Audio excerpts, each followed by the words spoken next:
ভিডিওটি দেখার আগে সবার কাছে ছোট্ট একটা রিকোয়েস্ট করতে চাই, প্লিজ প্লিজ প্লিজ যারা ভিডিওটি দেখবেন সবাই একটা করে সাবস্ক্রাইব করে দেবেন। আপনাদের ভালোবাসা পেলে এমন ভিডিও আরও উপহার দিব। ভিডিওগুলো বানাতে অনেক কষ্ট হয়, আমি জানি। এই ভিডিওটি অনেক মানুষই দেখবেন, তাই প্লিজ একটা করে সাবস্ক্রাইব করে দেবেন। আর যারা আমাকে ভালোবাসে তারা সবাই একটা করে লাইক দিয়ে দেখিয়ে দিবেন লাভ ইউ অল। তো চলুন আজকের ভিডিওটি শুরু করা যাক। জীবনের মোড় কখন ঘুরে যাবে সেটা কেউই বলতে পারে না। এই মোড় ঘুরে যাওয়ার সাথে কারো জীবনে সুখ আসে আর কারো জীবনে দুঃখ আসে। কি বুঝতে পারছেন না কিছুই, তাই তো? তাহলে গল্পে যাওয়া যাক। আমি চিৎকার করতে পারছি না, আমার চিৎকার করার রাস্তা বন্ধ করে দিয়েছে। আমার শরীরে লাঠির আঘাতে আঘাতে শরীর থেকে রক্ত পড়ছে। আমার রক্তাক্ত জায়গাতে লবণ দিয়ে আমার যন্ত্রণা আরও বাড়িয়ে দিচ্ছে। কালকে রাত থেকে বিরতিহীনভাবে আমায় মেরে যাচ্ছে। মনে হচ্ছে নিজের জীবনের অন্তিম মুহূর্তের সামনে দাঁড়িয়ে আছি। যে কোনো সময়ই আমার প্রাণ পাখি উড়াল দিয়ে দিবে আমার আঘাতপ্রাপ্ত শরীর থেকে। পুলিশ কনস্টেবলরা আমায় মারতে মারতে আমার অবস্থা পুরো খারাপ করে দিয়েছে। মানুষ তার ইগো আর নিজের বদলা নেওয়ার জন্য কতটা নিচে নামে পারে সেটা রিদিতাকে না দেখলেই হয়তো বুঝতেই পারতাম না। এখন মনে হচ্ছে কেন সেদিন রিদিতা অমন করে নিজে থেকে কথা বলতে আসছিল, কেন আমার আর ডলির কাছে এসে ক্ষমা চেয়েছিল। আসলে সব কিছুই ছিল ওর প্ল্যানের অংশ। মনে হচ্ছে আমায় যদি এর চেয়ে কেউ মেরে ফেলতো তাহলে ভালো হতো। হঠাৎ করে আমার মাথা চক্কর দিয়ে ওঠে আর চোখটা কেমন করে জানি বন্ধ হয়ে আসছে। দুজন পুলিশ কনস্টেবল রাহুলকে ঝুলিয়ে রেখে মেরে যাচ্ছে। রাহুল চিৎকার করতে যেও চিৎকার করতে পারছে না। রাহুলের মুখে একটা ছোট ফোমের বল ঢুকিয়ে রাহুলকে মেরে যাচ্ছে। হঠাৎ করে রাহুল নড়াচড়া বন্ধ করে শান্ত হয়ে যায়। পুলিশ অফিসাররা মারা বন্ধ করে দিয়ে রাহুলের পালস চেক করতে দেখতে পায় রাহুল অজ্ঞান হয়ে গেছে। তখন কনস্টেবলরা গিয়ে বড় অফিসারকে বলে। অফিসার এসে রাহুলকে পরীক্ষা করে সেখান থেকে তারা ফোন নিয়ে কাউকে কল দিল। কল দিয়ে কিছু কথা বলা শেষ করে কনস্টেবলদের উদ্দেশ্য করে বলল, এই তোরা এই ফকিনের বাচ্চাকে নিয়ে ওই নদীর পাশের জমিতে ফেলে আয়, তবে সাবধানে, যাতে কেউ না দেখতে পায়। কনস্টেবলরা রাহুলকে নিচে নামিয়ে একটা গাড়িতে তুলে দিয়ে নদীর পাড়ের উদ্দেশ্যে গাড়ি ছোটালো। এবার জেনে আসে রাহুলের সাথে এমনটা হওয়ার কারণ কি। 1 বছর আগে বাবা মা ছাড়া পৃথিবীটা কতটা অসহায় সেটা আমার মতো অনাথ ভালোই বুঝতে পারছি। টাকা পয়সা সম্পত্তির জন্য কাছের মানুষগুলো হিংস্র চেহারাটাও দেখতে পেলাম। আপনারা হয়তো কিছুই বুঝতেছেন না, চলুন গল্পে যাওয়া যাক। একটা রুমের ভিতরে আমায় হাত পা বেঁধে মেরে যাচ্ছে আমার মামা তো বোন আর মামা। আমি যে চিৎকার দিয়ে কিছু বলবো সেটা কোনো পথ খোলা রাখেনি ওরা। আমার মুখে গুছিয়ে দিয়েছে কাপড়ের অনেক ছোট ছোট টুকরো। মনে হচ্ছে নিজের জীবনের অন্তিম যাত্রার সামনে দাঁড়িয়ে আছি। আমার শরীরে লাঠির আঘাতে ফেটে যাওয়া স্থান দিয়ে রক্ত পড়ছে আর সেই আঘাতপ্রাপ্ত জায়গায় লেবু চিপে লেবুর রস আর লবণ ঢেলে দিচ্ছে। আমি এই যন্ত্রণা যে সহ্য করতে পারছি না, ব্যথা যন্ত্রণা সব কিছু মিলিয়ে আমার চোখের জল আমার চিৎকারের রূপ নিয়ে বের হয়ে যাচ্ছে। হে সৃষ্টিকর্তা, আমায় কেন এমন এই নিষ্ঠুরতম পৃথিবীতে পাঠালে? আর যদি পাঠাবে তাহলে কেন একটু শান্তি দিয়ে দিলে না? শুনেছি মানুষ সৃষ্টির সেরা জীব, তাহলে আমার উপর এত অত্যাচার কেন? কিছুক্ষণ পর আমার হাতের ও পায়ের বাঁধন খুলে দিয়ে মামা মামি আর মামাতো বোন আমার রুম থেকে চলে যায়। আপনারা নিশ্চয়ই ভাবছেন আমি কিছু করেছি যার জন্য তারা আমায় এমন করে মারছে। সেটা ভাবলে আপনারা ভুল ভাবছেন। আসলে আমার সকল সম্পত্তি লিখে নেওয়ার জন্য এমন করছে। আজকে জোর করে সব কিছু লিখে নিয়েছে তারা। আমি তাড়াতাড়ি করে বাথরুমে গিয়ে শাওয়ার ছেড়ে দিয়ে নিচে বসে পড়লাম। কিছু সময় পর শরীরে যন্ত্রণা কিছুটা কম হলে বাথরুম থেকে ফ্রেশ হয়ে এসে নিজের বিছানায় বসে পড়লাম। আজকে থেকে এই বাড়ি মামার নামে হয়ে গেল। কিছু সময় পর নিচে থেকে মামির গলার স্বর শুনতে পেলাম। আমি তাড়াতাড়ি করে কাপড় পরে নিচে চলে গেলাম। নিচে যেতেই মামি বলেন, এই অনাথের বাচ্চা, রুমে পড়ে পড়ে ঘুমাচ্ছিস কেন? বাড়ির কাজগুলো কে করবে? তোর মরা বাপ নাকি তোর মরা মা? না মামি, আমি করছি। রাহুল সবার জন্য খাবার রেডি করে মামা আর মামিকে খেতে দিয়ে তার মামাতো বোন সীমার রুমের উদ্দেশ্যে পা বাড়ায়। রাহুল সীমার রুমে ঢুকে খাবার টেবিলে রেখে যেই চলে আসবে তখনই রাহুল সীমাকে টান দিয়ে বিছানায় এনে ফেলে দিল। সীমা বিছানা থেকে উঠে রাহুলের সামনে এসে রাহুলের গালে ঠাস ঠাস করে থাপ্পড় বসিয়ে দিয়ে বলল, অনাথের বাচ্চা, অনাথ ইতরের বাচ্চা, তোর সাহস হলো কি করে আমায় স্পর্শ করার? রাহুল গালে হাত দিয়ে দাঁড়িয়ে আছে, মাথা নিচু করে। তখন সীমা বলে উঠল, কিরে অনাথের বাচ্চা, কথা বলছিস না যে? না আরো কয়েকটা দিব তোকে? আসলে সীমা, তোর রুমের সুইচ বোর্ডে সমস্যা আর তুই ভেজা হাতে স্পর্শ করছিলি তাই আমি। তোর তো সাহস কম না, আমায় নাম ধরে ডাকিস? তোকে বলছি না ম্যাডাম বলে ডাকার জন্য? তুই তো আমার বোন হস আর আমার ছোট। তো কি হয়েছে? তুই হলি আমাদের বাড়ির চাকর, so you call me madam. It's that clear? Hmm. মাকে বলে দিস আমি কলেজে যাচ্ছি, আমার গাড়ি নিয়ে তুই হেঁটে চলে আসিস। খাবারটা খেয়ে যান। তোর হাতের খাবার খেতে ইচ্ছে করছে না আমার, আমি বাইরে খেয়ে নিব। সীমা কথাগুলো বলে গাড়ির চাবি ঘুরিয়ে ঘুরিয়ে রুম থেকে বের হয়ে যায়। রাহুল একটা হাসি দিয়ে সেখান থেকে নিচে এসে কাজ করতে শুরু করে। এবার আপনাদের রাহুলের পরিচয় দিয়ে দিই। আমাদের গল্পের নায়ক রাহুল রাজ। মা বাবা কেউ বেঁচে নেই। রাহুলের বয়স যখন 9 বছর তখন রাহুলের বাবা মা মারা যান। রাহুলের অনেক সম্পদ। রাহুল এবার অনার্স 2য় বর্ষে পড়ছে। রাহুলের মামা আর মামি মিলে সুযোগ বুঝে রাহুলকে তাদের সাথে নিয়ে আসছেন আর তারপর রাহুলের সকল সম্পত্তি নিজের নামে লিখে নেন। তারপর থেকে রাহুল হয়ে যায় নিজের বাসারই কাজের লোক। অবশ্য রাহুলের মামা তো বড় বোন সুমন আপু বেঁচে থাকলে রাহুলের সাথে এমন কোনো কাজ হতো না। কিন্তু ভাগ্যের কি নির্মম পরিহাস, 4 বছর আগে সুমন আপু পরপারে চলে গেলেন। আর বাকিটুকু গল্পের সাথে থাকলেই জানতে পারবেন। রাহুল নিচে আসতেই তার মামি বলে উঠল, কিরে সীমা কোথায়? মামি সে তো কলেজে চলে গেছে। আচ্ছা, এই সব কিছু ধুয়ে রান্নাঘরে রেখে দে, আর বাসার সকল কাজ করে তারপর ভার্সিটিতে যাবে, না হলে সকালের কথা মনে থাকে যেন। রাহুল একটা হাসি দিয়ে সকল কাজ শেষ করার জন্য রান্নাঘরে চলে গেল। সবকিছু গুছিয়ে রাহুল তার রুমে এসে ফ্রেশ হয়ে রেডি হতে যাবে, তখনই বুঝতে পারে তার শরীরে কয়েক জায়গায় ফুলে গেছে আর সেখান থেকে এখনো অল্প অল্প করে রক্ত পড়ছে। রাহুল একটা কাপড়ের টুকরো দিয়ে সেগুলো মুছে একটা শার্ট পরে নিল। যখন ব্যাগ পিঠে নিল তখন পিঠে প্রচন্ড ব্যথা শুরু হয়ে গেল। রাহুল সকল ব্যথা সহ্য করে বের হয় ভার্সিটির উদ্দেশ্যে। রাহুল ভার্সিটিতে আসতে রাহুলের বেস্ট ফ্রেন্ড শাকিল আর আরিফ রাহুলের সামনে আসলো আর বলল, কিরে আজকে দেরি হলো যে? তোর তো দেরি হয় না? বাসার কাজ শেষ করে আসতে আসতে দেরি হয়ে গেছে। ভুলেই গেছিলাম রে। তোকে কত করে বললাম আমাদের সাথে এসে থাকার জন্য, কিন্তু তুই মানা করে দিলি। বাদ দে সব কথা, এখন ক্লাসে চল। 3 বন্ধু মিলে হাসাহাসি করে ক্লাসের দিকে যাচ্ছিল। তখনই রাহুলের সাথে একটা মেয়ের ধাক্কা লাগে আর মেয়েটা মাটিতে পড়ে যায়। রাহুল মেয়েটার দিকে হাত বাড়িয়ে দিয়ে বলে, আসলে আমি দেখতে পাইনি, আমরা কথা বলে আসছিলাম, কিন্তু কি থেকে যে কি হয়ে গেল, আই এম সো সরি। মেয়েটা মাটি থেকে উঠে রাহুলের গালে ঠাস ঠাস করে থাপ্পড় দিয়ে বলে উঠল, মেয়ে দেখলেই ধাক্কা খেতে ইচ্ছে করে। তোদের মতো ছেলেদের জন্য আজকে মেয়ে ভালোভাবে ঘোরাফেরা করতে পারে না, নিজের ইচ্ছে মতো স্বাধীনভাবে চলাচল করতে পারে না। তোকে দেখে তো মনে হচ্ছে ভালো ছেলে, কিন্তু তোদের মতো এমন চেহারার ছেলেদের দ্বারাই এমন কাজ করতে। আসলে আপনি। তোর তো সাহস কম না, আমার মুখের উপর কথা বলিস? এই তোরা এই ছেলেকে আমার সামনে থেকে নিয়ে যা, না হলে আমি এই ছেলেকে মেরে ফেলবো। অর্পার মিথিলা এসে রিদিতাকে বলে, রিদি চল তো এখান থেকে, এই ছেলের সাথে কথা বলে লাভ নেই, চল তো ওইদিকে যাই। চল, এর সাথে কথা বলে লাভ নেই। আর শুন, তুই আমার সামনে পড়লে তোর অবস্থা খারাপ করে দিব। কথাটা বলে রিদিতা আর তার বন্ধুরা চলে গেল। শাকিল আর আরিফ রাহুলের সামনে এসে বলল, সরি বন্ধু, আমাদের জন্য তোকে কথা শুনতে হলো। রে বন্ধু, ভুলটা আমাদেরই ছিল। আরে বেটার চল তো, আমি এসব কথায় কান দেই না, ছোট থেকে শুনতে শুনতে আমার গায়ে এখন সয়ে গেছে। রাহুল কথাটা বলে ক্লাসের দিকে হাঁটা দিল আর পেছন পেছন আরিফ আর শাকিল আসছে। রাহুল ক্লাসে এসে সামনের সিটে বসে পড়লো। তখন রিদিতা ক্লাসে এসে প্রবেশ করলো। রাহুলকে সামনের সিটে বসতে দেখে রিদিতা বলে উঠল, ফকিরের বাচ্চা, তুই কোন সাহসে এখানে এসে বসেছিস? কেন এখানে বসলে কি কোনো সমস্যা? সামনে বসবে আমাদের মতো স্মার্ট শিক্ষিত মেয়েরা, তোর মতো গাইয়া খ্যাত ফকির রানা। ও আচ্ছা। রাহুল আর কোনো কথা না বলে পেছনে গিয়ে বসলো। কিছুক্ষণ পর শাকিল আর আরিফ রাহুলের পাশে এসে বসলো। স্যার ক্লাসে ঢুকে রাহুল আর আরিফ আর শাকিলের সাথে বসে পড়ে। কিছুক্ষণ পর স্যার ক্লাসে প্রবেশ করেন। স্যার সবার দিকে তাকিয়ে যেই ক্লাস শুরু করবেন তখন স্যার রাহুলের দিকে তাকিয়ে বললেন, কি রে রাহুল, পিছনে বসে আছিস কেন? এমনি স্যার। তোরে না বলছিস সামনে বসতে? স্যার ক্লাস যে কোনো এক জায়গায় বসে করা যায়, সামনে বসে ক্লাস করলেই যেই স্যার আমি ভালো স্টুডেন্ট স্মার্ট হয়ে যাব এমনটা তো নয়। তা অবশ্য ঠিক বলেছিস।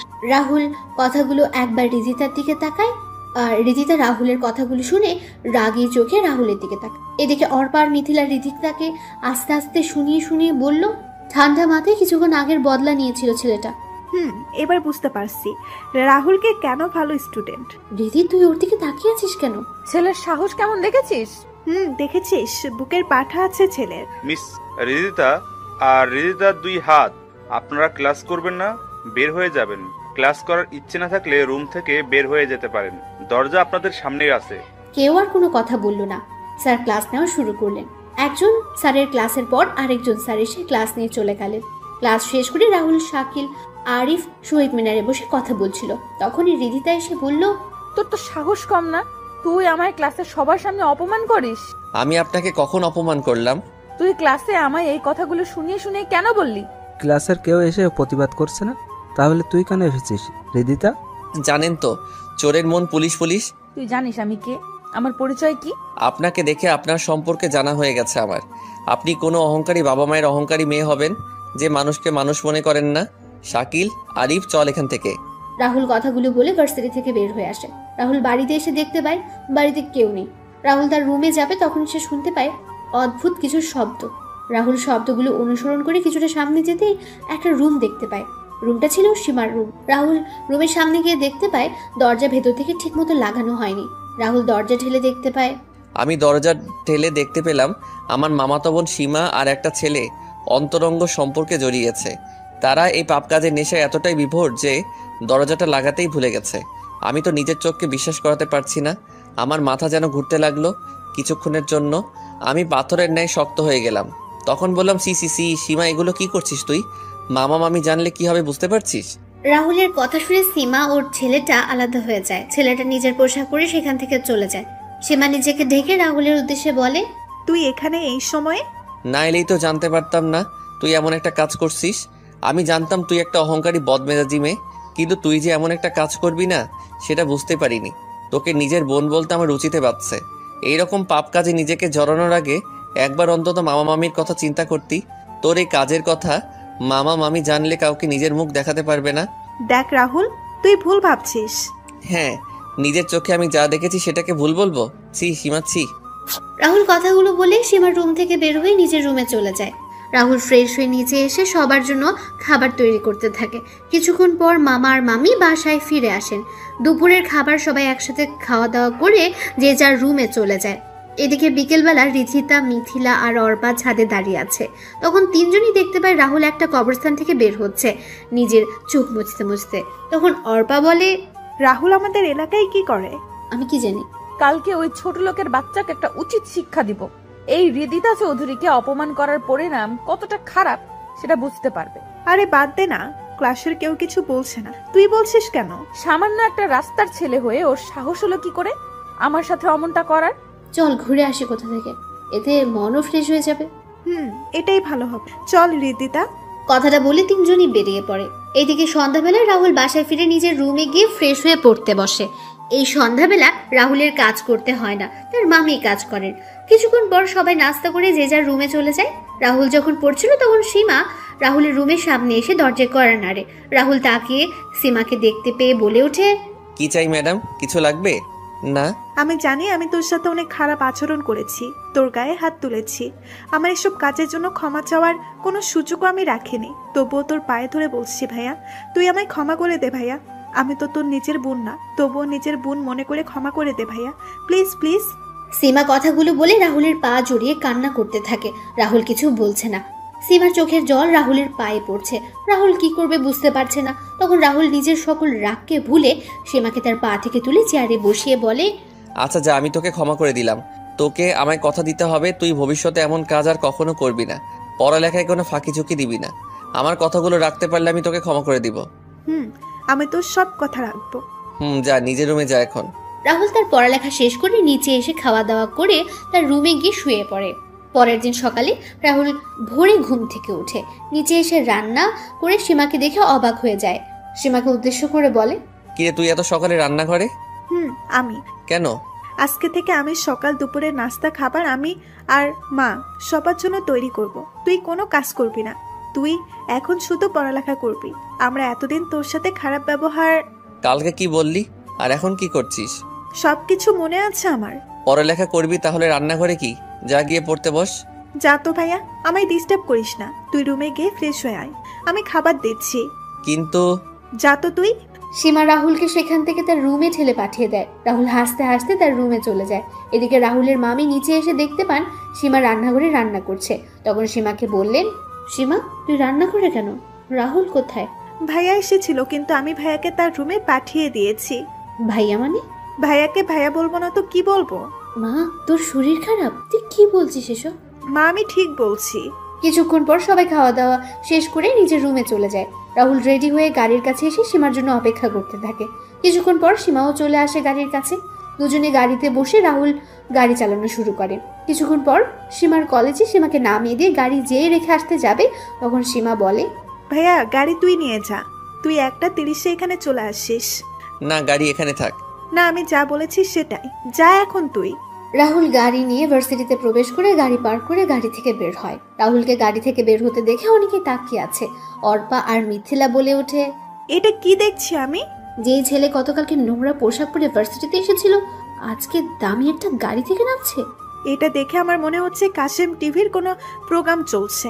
রিদিতা অর্পা আর মিথিলাকে পিঠে দুইটা ধুম করে বসিয়ে দিয়ে বলে ওঠে, এত গড়াগড়ি করছিস কেন? দেখ গাড়ি কোথা থেকে ভাড়া করে নিয়ে আসছে হয়তো। বন্ধু কি রে, হঠাৎ করে গাড়ি নিয়ে? না, কালকের অপমানের বদলা নিতে। নাব্বে সালা, আসলে সীমার ওই কথাটা বললাম না। ও আচ্ছা, এই ব্যাপার। তবে একদিক দিয়ে ভালো হয়েছে, সীমা যে তোকে সাপোর্ট করেছে, এটাই অনেক ভালো। তারপর সবাই মিলে ক্লাসে চলে যায়। ক্লাস শেষ করে রাহুল আরিফ আর শাকিলকে বিদায় দিয়ে চলে যায়। সীমাকে কলেজ থেকে নিয়ে বাসায় চলে আসে। বাসায় এসে রাহুল দেখতে পায় খাবার টেবিলে সাজানো। রাহুলও ফ্রেশ হয়ে এসে খাবার খেয়ে নিজের রুমে চলে যায়। রাতের বেলা সবাই যখন খাবার খাচ্ছিল তখন টিভির নিউজে সবাই শুনতে পায় আজকের সিলেটের বড় রাস্তার পাশের মোড়ে কয়েকজন সন্ত্রাসীর মরদেহ গাছের ডালে ঝুলন্ত অবস্থায় পাওয়া গেছে। পুলিশ এখনো সঠিক করে কিছু বলতে পারছে না, তবে সন্ত্রাসীদের বুকে বড় বড় করে লেখা আছে দ্য ডেথ ডেভিল। এভাবে চলে যায় 10টা দিন। এই 10 দিনে সীমা রাহুলের সাথে অনেক ভালো ব্যবহার করেছে, নিজের ভাইয়ের মতো। এই 10 দিনে মনে হয়েছে সীমা ও রাহুলের একজন মায়ের পেটের ভাই বোন। পরের দিন সকালে রাহুল ভার্সিটিতে চলে যায়। আজকে অবশ্য সীমা কলেজে যায়নি, তাই রাহুল গাড়ি নিয়ে আসেনি। রাহুল ভার্সিটিতে আসতেই রিদিতা বলে ওঠে, কি রে ছোট লোক, আজকে তোর গাড়ি কোথায়? এই কয়েকদিন তো গাড়ি নিয়ে এসেছি। আপনার কি কোনো কাজ নেই? আমি তো আপনার সাথে নিজে থেকে কথা বলি না, তাহলে কেন আমার সাথে আসছেন কথা বলতে? আর কথা যখন বলতেই হবে তাহলে ভদ্রভাবে কথা বলতে পারেন না? না পরিবার থেকে ভদ্রভাবে কথা বলার সুযোগ পাননি? তোর মতো ছোট লোকের সাথে আমায় কথা বলতে হলে চিন্তা করে কথা বলতে হবে। ওই যে বললাম, আপনি কোন পরিবারের মেয়ে সেটা আপনাকে দেখেই বোঝা যাচ্ছে। রাহুল আর কোনো কথা না বলে সেখান থেকে ক্লাসে চলে যায়। কিছুক্ষণ পর স্যার ক্লাসে এসে ক্লাস শুরু করেন। ক্লাস শেষ করে যখন সবাই বের হচ্ছিল তখনই রাহুলের ফোন বেজে ওঠে। রাহুল ফোন রিসিভ করার সাথে ওপাশ থেকে কেউ কিছু কথা বলে। রাহুল তাড়াতাড়ি করে বাড়ির সামনে এসে দেখতে পায় বাড়িতে অনেক মানুষ। রাহুল হাঁটছে সামনের দিকে, কিন্তু এত মানুষ বাড়িতে কেন সেটা বুঝতে পারছে না। রাহুল কিছুটা সামনে যেতে তার মামির গলা শুনতে পেল। রাহুল তাড়াতাড়ি করে ঘরে ঢুকে পড়ে, আর ঘরে ঢুকে যা দেখতে পেল এতে করে রাহুলের মাথায় আকাশ ভেঙে পড়ে। রাহুল কি করবে বুঝতে পারছে না। রাহুল ধীর পায়ে হেঁটে ফ্লোরে সাদা চাদর জড়িয়ে রাখা লাশটার সামনে যে চাদর সরিয়ে দেখতে পায় সীমা মাটিতে শুয়ে আছে। রাহুল সীমার লাশের পাশে ধূপ করে বসে যায়। রাহুলের চোখ দিয়ে জল গড়িয়ে পড়ছে। রাহুল তার মামির দিকে তাকাতে রাহুলের মামি রাহুলের দিকে কান্না মিশ্রিত কণ্ঠে বলে উঠলেন, আমি বাসায় এসে কারো কোনো সারা শব্দ পাচ্ছিলাম না, তাই আমি যখন সীমার রুমের সামনে আসি তখন দেখি সীমা তার রুমের ফ্যানের সাথে ঝুলছে। কথাটা বলে মামি কান্না করতে থাকে। রাহুল কি বলবে বুঝতে পারছে না। তখন রাহুল সীমার হাতে একটা কাগজ দেখতে পায়। রাহুল কাগজটা নিয়ে দেখতে পায় সেখানে লেখা আছে, ভাই আমায় ক্ষমা করে দিস, আমি তোর কথাগুলো রাখতে পারলাম না। চেষ্টা করেছিলাম তোর কথা রাখার জন্য, কিন্তু রাখতে পারিনি। আমি তোর সাথে অনেক খারাপ ব্যবহার করেছি, এমনকি তোর উপর হাত তুলেছি। ভাইয়া আমায় ক্ষমা করে দিস, ভালো থাকিস, আর আমার মা বাবাকে দেখে রাখিস। আমার মা বাবার আর কেউ রইল না রে ভাইয়া, এখন তুই তাদের জন্য সব কিছু। ইতি তোর বেয়াদব বোন সীমা। রাহুল চিঠিটা পড়ে সীমার প্রাণহীন দেহটাকে জড়িয়ে ধরে কান্না করে। কিছুক্ষণ পর বাসায় পুলিশ আসে আর জিজ্ঞেস করে, আপনাদের কারো উপর কি কোনো সন্দেহ হচ্ছে? না, আমাদের কারো উপর কোনো সন্দেহ হয় না। পুলিশ অফিসার বললেন, অফিসার আপনারা এখন আসতে পারেন। পুলিশ অফিসার চলে যায়। 2 ঘন্টা পর সীমাকে সমাহিত করা হয়। সীমার মৃত্যুর খবর শুনে আরিফ আর শাকিলও আসে। শাকিল আর আরিফ রাহুলকে শান্ত করার চেষ্টা করছে। সবাই সকল কাজ শেষ করে চলে যায়। রাহুল তার রুমে গিয়ে ঘুমিয়ে পড়ে। রাতের বেলা রাহুল সবার জন্য খাবার তৈরি করে আর তার মামা আর মামির রুমে নিয়ে গিয়ে বলে, মামা মামি চলো খেয়ে নিবে। না আমার খিদে নেই, তুই খেয়ে নে। তুই খেয়ে ঘুমিয়ে পড়। তোমাদের শরীর খারাপ করবে না, খেলে চলো তো এখন। রাহুল জোর করে তার মামার মামিকে নিয়ে খাবার টেবিলে চলে যায় আর দুজনকে খাইয়ে দিচ্ছে নিজের হাতে। রাহুলের মামা আর মামি অবাক চোখে রাহুলের দিকে তাকিয়ে আছেন আর চোখের জল ফেলছেন। তখন রাহুলের মামা রাহুলকে বললেন, তোর সাথে তো আমরা অনেক খারাপ ব্যবহার করেছি, তারপরেও তুই আমাদের। তো কি হয়েছে? মামা হচ্ছে মায়ের ভাই, মাতুল সমান, আর মামি হচ্ছে মায়ের পরবর্তী স্থান। আমাদের ক্ষমা করে দে বাবা, আমরা সম্পত্তির লোভে অন্ধ হয়ে গিয়েছিলাম। আরে কথা বলা বন্ধ করে খাও তোমরা। সবাই খাওয়া দাওয়া করে যে যার রুমে গিয়ে ঘুমিয়ে পড়ে। পরের দিন সকালে রাহুল যে ইউনিভার্সিটিতে প্রবেশ করতে যাবে তখন রিধিতা রাহুলের সামনে এসে দাঁড়ায়। তখন রাহুল বলে, কি ব্যাপার, আপনি রাস্তা আগলে দাঁড়ালেন কেন? ঠাস ঠাস, তোরে বলছি না আমায় কোনো প্রশ্ন করবি না? প্রশ্ন আমি তোকে করব। আচ্ছা করুন, কি প্রশ্ন করবেন? তুই কালকে আমার সিটে বসেছিস, তার উপর আমায় কথা শুনিয়েছিস, এর জন্য তোকে শাস্তি পেতে হবে। শাস্তি পেতে হবে মানে? এই তোরা বল, একে কি শাস্তি দেওয়া যায়? আজকে আরিফ আর শাকিল ভার্সিটিতে আসেনি। রিধিতার কথা শুনে ওর এক বন্ধু এক এক রকমের শাস্তির নাম বলছিল। তখন অর্পা বলে ওঠে, রিদিতা, কালকে না তোর পানের বোতল ড্রেনে পড়ে গেছিল ওইটা? Good idea. দেখুন, আমি ক্ষমা চাইছি কালকে সবকিছুর জন্য। আমার মন মেজাজ ভালো নেই, তাই আমায় এসব শাস্তি দিয়েন না। তুই এসব বলে পার পেয়ে যাবে ভেবেছিস? তাহলে তুই ভুল ভাবছিস। তুই ভুল করেছিস, তার মাসুল তো দিতেই হবে। কথাগুলো বলে রিদিতা আর ওর বান্ধবীরা আমার দিকে এগোতে লাগলো, আর আমি পিছাতে লাগলাম। পিছাতে পিছাতে আমি হঠাৎ আমার চোখ পড়ে, আমি একটা ড্রেনের ঢাকনা খোলা, আমি সেটা দেখে পাশ কেটে সরে আসি। কিন্তু রিদিতা আমার দিকে তাকিয়ে হাঁটছিল আর পড়ে গেল ড্রেনের ভিতরে। রিদিতাকে ড্রেনের ভিতরে পড়তে দেখে সবাই রিদিতাকে নিয়ে হাসাহাসি করছে। আমি দাঁড়িয়ে আছি চুপচাপ। আমি যে হাসছি না এটা নয়, আমি হাসছি, তবে ভেতরে ভেতরে। নিজেকে কিছুটা স্বাভাবিক করে আমি কিছুটা এগিয়ে গিয়ে হাত বাড়িয়ে দিয়ে বললাম, চলুন উঠে আসুন এখন। তুই শর্ত, তোর মতো ছোট লোকের হাতে আমি হাত রাখবো? ছোট লোককে সেটা এখন সবাই দেখতে পাচ্ছে। যেখানে পড়েছেন সেখান থেকে বাজে দুর্গন্ধ আসছে। আপনার বান্ধবীরা চলে গেছে, তাড়াতাড়ি উঠে আসুন। রাহুল রিধিতাকে গাড়ি থেকে তুলে দিয়ে বলে, যান, বাসায় গিয়ে ফ্রেশ হয়ে নিন, আর কারোর সাথে খারাপ কাজ করার আগে 3 বার ভেবে নেবেন। আসি আমি। রিধিতা চলে যায় গাড়ি নিয়ে বাসায়, আর রাহুল চলে যায় ক্লাসে। রাহুল গিয়ে দ্বিতীয় সারির একটা সিটে বসে পড়ে। কিছুক্ষণ সময় পর একটা ছেলে ক্লাসে প্রবেশ করে। রাহুল তখন বই পড়ছিল। তখনই রাহুল উড়ে গিয়ে দেওয়ালের সাথে ধাক্কা খায়। দেওয়ালের সাথে ধাক্কা খাওয়ার সাথে সাথে রাহুলের মাথা ফেটে রক্ত বের হয়ে যায়। রাহুল মাথা চেপে ধরে দাঁড়াতে একটা ছেলে বলে ওঠে, এই সিটটা হলো আমার, তুই এখানে বসার সাহস পেলি কোথা থেকে? যা পিছনে গিয়ে বসে পড় চুপচাপ। কোনো কথা না বলে নিজের মাথা চেপে ক্লাস থেকে বের হয়ে একটা গাছের নিচে বসে পড়লাম। মাথাটাও কেমন যেন ঘুরছে, কি করব বুঝতে পারছি না। হঠাৎ করে চোখ দুটো বন্ধ হয়ে গেল। রাহুলের যখন জ্ঞান ফেরে তখন সে দেখতে পায় একটা রুমে শুয়ে আসে। তারপর পাশে আরিফ, শাকিল আর একটা মেয়ে দাঁড়িয়ে আছে। তখন রাহুল বলে, তুই হাসপাতালে আছিস আর আমাদের এখানে ও আসতে বলেছে। কে উনি? আমার নাম ডলি, আমি তোমাদের সাথেই পড়ি। আসলে ক্লাসে যে ছেলেটা তোমায় মেরেছে সে হচ্ছে এই শহরের মাফিয়া ও ড্রাগসের ব্যবসাকারী জয়নালের ছেলে ডনি। তুমি যেই সিটে বসেছিলে ওই সিটে ডনি ছাড়া কেউ বসে না। কিন্তু ওই ছেলেকে তো আমি এই কয়েক মাসে ক্লাসে দেখিনি। রাহুল, তোকে এটা বলা হয়নি আমাদের। আসলে ডনি খুব কম সময়ে ভার্সিটিতে আসে। যখন ড্রাগসের মজুদ ভার্সিটিতে শেষ হয়ে যায় তখন ডনি আসে। মানে? পরে শোনা যাবে, তুমি রেস্ট নাও, আমি আসছি বিল মিটিয়ে। রাহুল চোখ বন্ধ করে শুয়ে আছে আর মনে হচ্ছে সীমার কথা আর সুমনা আপুর কথা। রাহুলের চোখগুলো ভিজে ওঠে। রাহুল চোখের জল মুছে চোখ বন্ধ করে মুখে একটা হাসি বজায় রেখে সিটি বাজাতে থাকে। কিছু সময় পর রাহুলকে নিয়ে আরিফ আর শাকিল বাসায় চলে যায়, আর ডলি চলে যায় ডলির বাসায়। আরিফ আর শাকিল মামা মামিকে সবকিছু খুলে বলে। তখন মামা বলেন, বাবা, তুই চিন্তা করিস না, আমি ওই ছেলেকে জেলের ভাত খাইয়ে ছাড়বো। মামা বাদ দাও তো, কুকুর কুকুরের মতো কাজ করেছে, তাই আমরাও কি কুকুরের মতো কাজ করব?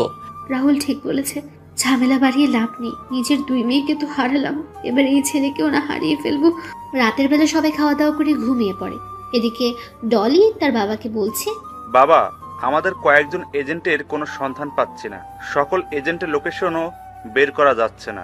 ডনির বাবা ডনির গালে থাপ্পড় বসিয়ে দিয়ে বলে ওঠেন, লজ্জা করছে না তোর এই কথা বলতে? আমি বসকে বলে তোকে এই বাংলাদেশের দায়িত্ব দিয়েছি, আর সেই জায়গায় তুই কোনো কিছুই খুঁজে বের করতে পারছিস না। তোর জন্য বসের কাছে আমায় শুধু শুধু কথা শুনতে হচ্ছে। বাবা, আমি চেষ্টা করেছি কিন্তু কিছুই তো হচ্ছে না।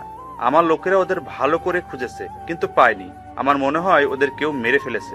আচ্ছা, আমি দেখছি। ডনি যখন রুম থেকে বের হয়ে যাবে তখন জয়নালের ফোন বেজে ওঠে। জয়নাল ফোন রিসিভ করে ওপাশ থেকে যা শুনতে পেল তাতে জয়নাল থপ করে সোফায় বসে পড়ে আর হাত থেকে ফোন পড়ে যায়। ডনি তার বাবার কাছে এসে তার বাবাকে ধরে বলে, বাবা কি হয়েছে? কে কল দিয়েছিল? আর তুমি কি বা শুনলে?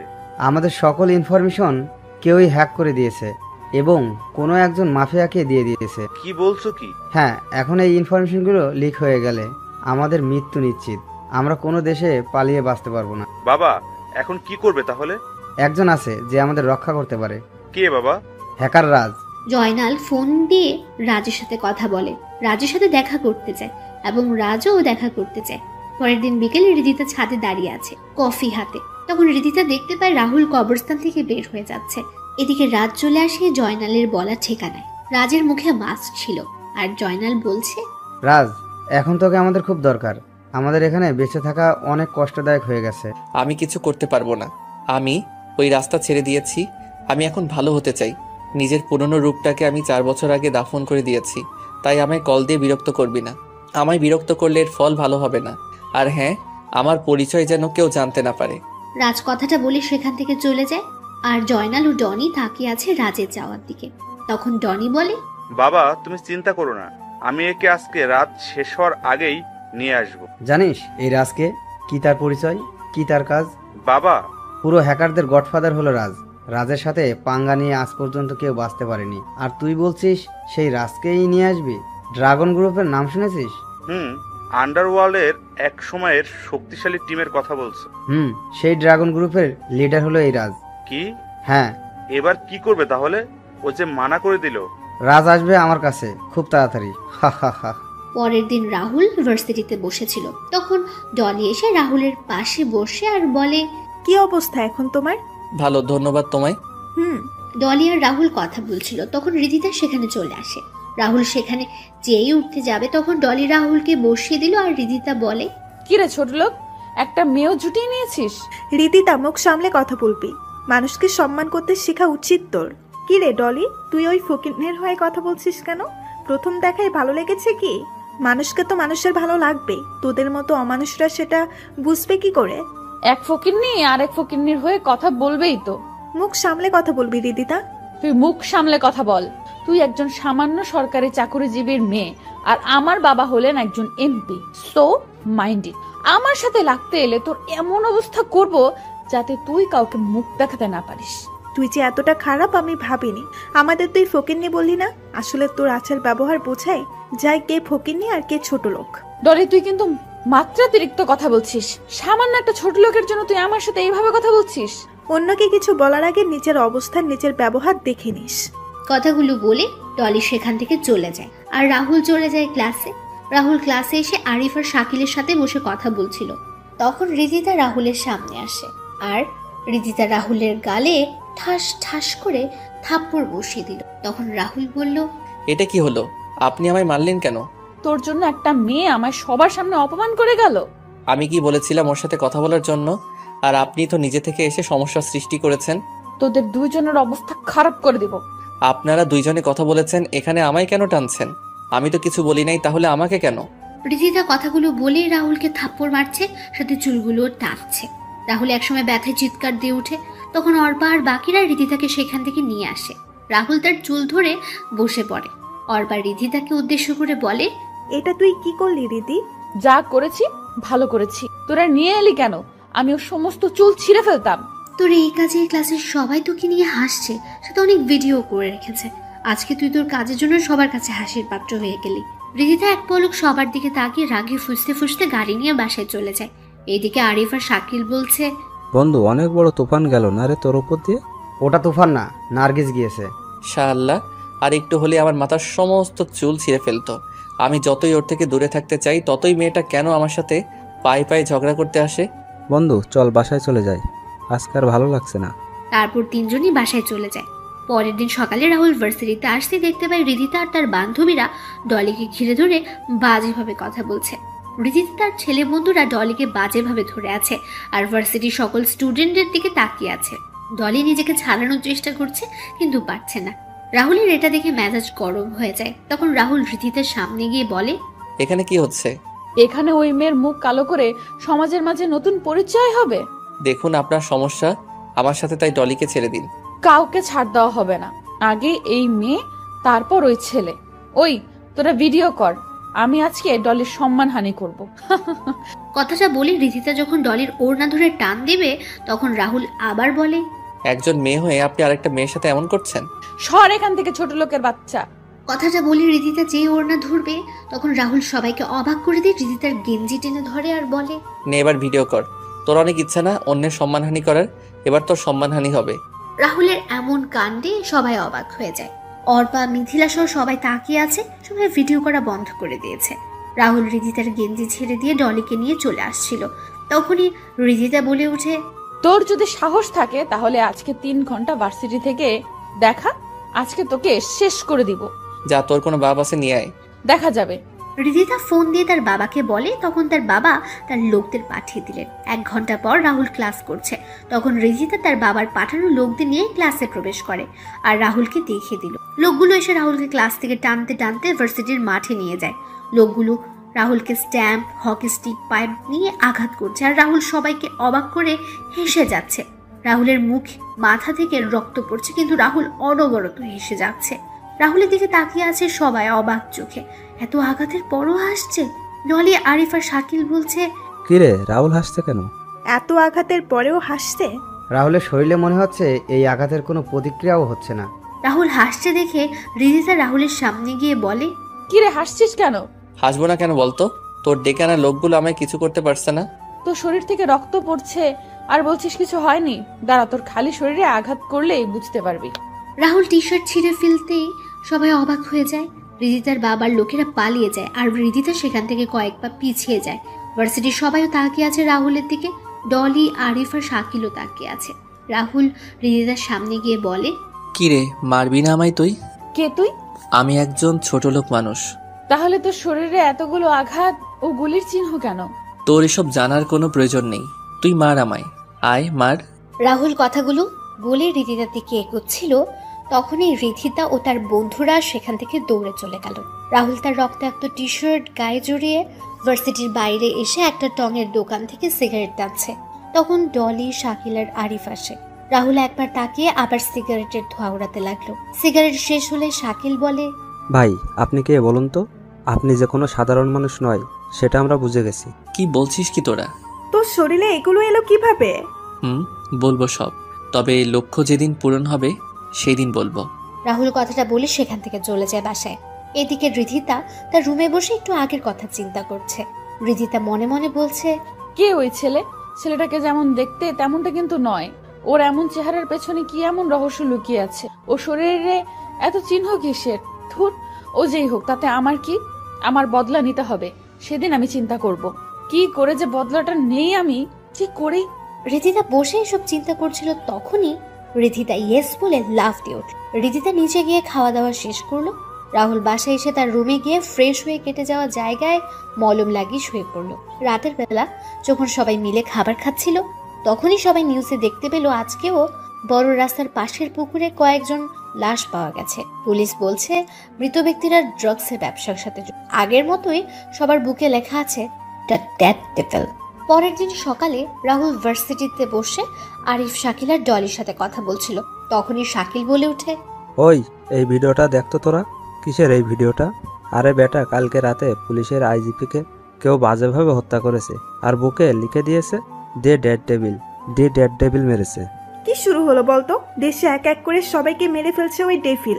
আচ্ছা, ভিডিও দেখি। ভিডিওটা নিয়ে দেখতে পেলাম ডেভিল পুলিশের আইজিপিকে প্রথমে উলঙ্গ করে একটা ছুরি দিয়ে গলা থেকে কোমর পর্যন্ত আঘাত করছে এক নাগাড়ে, আর আইজিপি চিৎকার করছে। তারপর ডেভিল আইজিপির বুকে ফুটন্ত অ্যাসিড ঢেলে দিচ্ছে। আইজিপি চিৎকার করতে করতে অজ্ঞান হয়ে যায়। ডেভিল তখন একটা পৈশাচিক হাসি দিয়ে এক কোপে শরীর থেকে আইজিপির মাথা আলাদা করে দিল। তারপর পা হাত কেটে ফেলে। সবার ভিডিওটা দেখে মাথাটা কেমন যেন ঘুরতে লাগলো। রাহুল মোবাইল রেখে বলে ওঠে, একটা মানুষ আরেকটা মানুষকে এভাবে মারতে পারে? আমি চিন্তা করতে পারছি না। এই ডেভিল কোন সাইকো হবে? একজন মানুষ কখনো একজন মানুষকে এভাবে মারতে পারে না। আমি শুনেছি ডেভিল এমনি এমনি কাউকে মারে না, কোনো কারণ তো অবশ্যই আছে এর পিছনে। তখনই রাহুলের ফোন বেজে ওঠে। রাহুল ফোন বের করে দেখতে পায় জয়নালের কল। রাহুল সেখান থেকে উঠে গিয়ে কল রিসিভ করে। কিরে, তোকে না বলেছি আমায় কল দিবি না? তাহলে ভাই, আমি তোমার পায়ে পড়ি, তুমি পারো একমাত্র আমাদের বাঁচাতে। ওই ডেভিল অলরেডি আমাদের সকল এজেন্টের মেরে দিচ্ছে, আমাদেরও কখনো মেরে দিবে। প্লিজ তুমি আমাদের রক্ষা করো, প্লিজ। আমি আগেই বলেছিলাম তোদের এই রাস্তা থেকে বের হয়ে আসার জন্য, কিন্তু তোরা এলি না। তোদের এই ড্রাগসের জন্য অনেক ছেলে মেয়ে মারা গেছে, অনেকের সংসার নষ্ট হয়ে গেছে। ভাই আমি আপনার পায়ে পড়ি, এবার আপনি বাঁচিয়ে নিন সামনে থেকে, আর এমন কাজ করব না। শোন, তুই আর তোর ছেলে সকল ভার্সিটি থেকে তোদের সকল কিছু যদি আজকের ভিতরে সরিয়ে নিতে পারিস, তাহলে আমি তোদের কাজ করে দিব। রাহুল কথাগুলো বলে সেখান থেকে এসে আবার আড্ডা দেওয়া শুরু করে। তখন রিধিতা ও তার বন্ধুরা আসে রাহুলদের আড্ডা দেওয়ার স্থানে। রিধিতা রাহুল আর বাকিদের উদ্দেশ্য করে বলে, রাহুল, ডলি, আমি তোদের সাথে সত্যি অনেক খারাপ ব্যবহার করেছি, তোরা আমায় ক্ষমা করে দে। আজকে কি তোর শরীর খারাপ করেছে যার জন্য এমন বলছিস? না রে, আমার শরীর ভালো, তবে নিজের কাজের জন্য খুব অনুশোচনা হচ্ছে। আসলে আমি সবার সাথে খারাপ ব্যবহার করেছি, এখন নিজেকে আমায় বদলাতে হবে, তাই তোরা আমায় ক্ষমা করে দে। তোরা যদি বলিস তাহলে আমি ভার্সিটির সবার সামনে আমি তোদের কাছে ক্ষমা চেয়ে নেব। আমি ক্ষমা করে দিলাম, দেখ রাহুল তোকে ক্ষমা করে দেয় কিনা। রাহুলের কাছে গিয়ে বললাম রাহুলের হাত ধরে, রাহুল আমায় ক্ষমা করে দে প্লিজ, আমি তো নিজের ভুল বুঝতে পেরেছি আর নিজের ভুলের জন্য ক্ষমাও চাইছি। এই কি করছেন? আমি একজন ছোট লোক ছেলে, আমায় ধরছেন কেন? আপনি একজন এমপির মেয়ে হয়ে আমার হাত ধরছেন, এটা দেখলে লোকে কি বলবে? ছাড়ুন ছাড়ুন। Rahul please please. তখন শাকিল, আরিফ, ডলি সবাই বলে ক্ষমা করে দেওয়ার জন্য। রাহুলও কিছুক্ষণ সময় চিন্তা করে বলে, আচ্ছা যান, ক্ষমা করে দিলাম, তবে সবার সাথে ভালো ব্যবহার করবেন, সবাইকে সম্মান করবেন। তাহলে আমরা আজকে থেকে সবাই বন্ধু। হুম।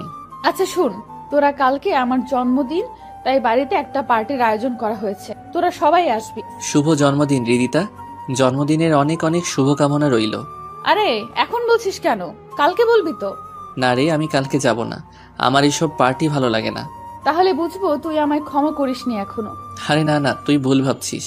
তাহলে তুই কালকে আসছিস কিন্তু। সবাই জোর করে রাহুলকে যাওয়ার জন্য, আর রাহুলও কোনো উপায় না পেয়ে রাজি হয়ে যায়। সবাই যখন কথা বলছিল তখন ভার্সিটি কয়েকটা গাড়ি প্রবেশ করে আর সবাই গাড়িগুলোর দিকে তাকায়। তখন সবাই দেখতে পায় ডনি আর জয়নাল গাড়ি থেকে নামছে। ডনি আর জয়নাল গাড়ির পেছনে কয়েকটা ট্রাক প্রবেশ করেছে। ভার্সিটি, ডনি আর তার লোকেরা দৌড়ে চলে যায় একাডেমিক ভবনের দিকে। আর জয়নাল বলে ওঠে, আজকে থেকে এই ভার্সিটিতে কেউ কখনো ড্রাগসের ব্যবসা করতে পারবে না, এই ভার্সিটি হবে মাদক মুক্ত। আমি আমার সকল কিছু নিয়ে যাচ্ছি ভার্সিটি থেকে, ভালো থাকবেন সবাই। জয়নালের কথা শুনে ভার্সিটির সবাই হাততালি দিল। কিছু সময় পর জয়নাল ও ডনি মিলে তাদের সকল কিছু নিয়ে ভার্সিটি ত্যাগ করে। রাহুলরাও উঠে ক্লাসে চলে যায়। ক্লাস শেষ হলে যে যার বাসায় চলে যায়। রাতের বেলা রাহুল একটা পুরাতন ব্যাগ থেকে দুটো ল্যাপটপ বের করে, যার মডেল ছিল Apple MacBook air M2 and Asus ROG Zephyrus G15। ল্যাপটপগুলো বের করে তার পুরাতন ওয়েবসাইটগুলোতে প্রবেশ করে এবং সবার উদ্দেশ্যে একটা মেসেজ দিয়ে দেয়। রাহুল জয়নালের পাঠানো সকল ইনফরমেশন অনুযায়ী কাজ করতে লাগে। আর কিছুক্ষণ পর রাহুলের মুখে হাসি ফুটে ওঠে। রাহুল একবার সকল কিছু চেক করে তার ল্যাপটপে সেভ করে রাখে আর জয়নালকে সবকিছু পাঠিয়ে দেয়। এদিকে ডেথ ডেভিল যখন তার কম্পিউটার স্ক্রিনে বসে তখন কিছু লেখা দেখে তার মুখে হাসি ফুটে ওঠে।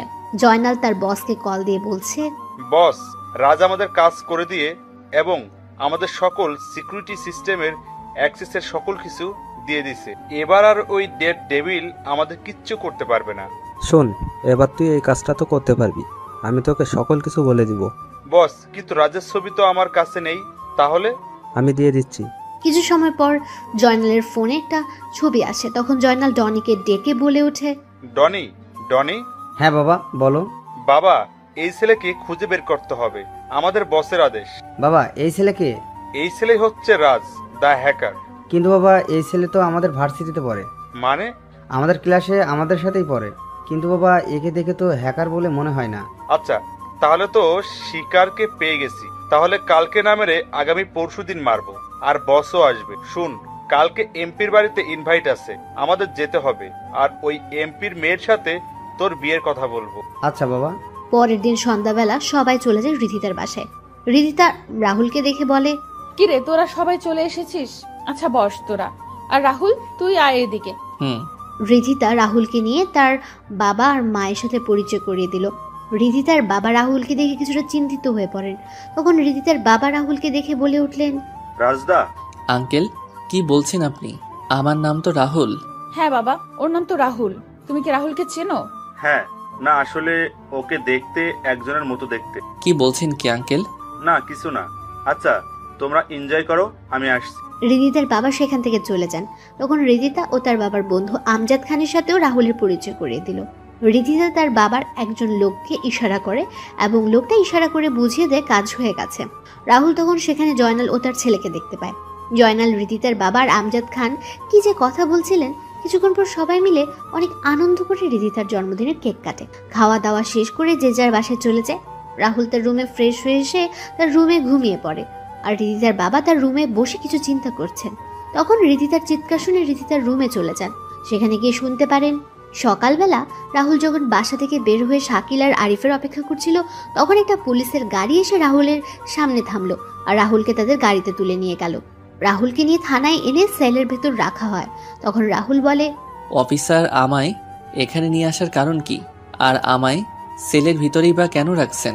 পুলিশ অফিসার বলে, আপনি এমপি শরীফ খানের মেয়ের ডায়মন্ডের নেকলেস চুরি করেছেন এবং আমরা সেটা আপনার রুম থেকে পেয়েছি। কি বলছেন কি? আমি এমন কোনো কাজ করি নাই। কেউ আমার নামে মিথ্যা অপবাদ দিয়েছে। পুলিশ অফিসার, লাঠির আঘাত পড়লেই সবকিছু স্বীকার করবি। বর্তমানে রাতে রিদিতা তার রুমে বসে গান শুনছে আর চিপস খাচ্ছে আর নেচে যাচ্ছে। তখন তার বাবা হন্তদন্ত হয়ে এসে রিদিতার রুমে ঢোকেন আর রিদিতাকে ধরে বলেন, রিদিতা, রাহুল কোথায়?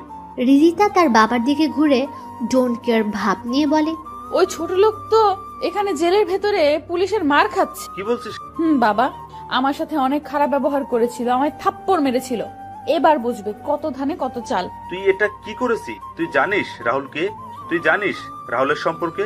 রাহুলের সম্পর্কে তুই শুনলে বুঝতে পারবি আমি কেন তোকে বলছি এসব কথা। বাবা, কি বলছো কি তুমি? আর তোমার এই অবস্থা কেন? কি হয়েছে?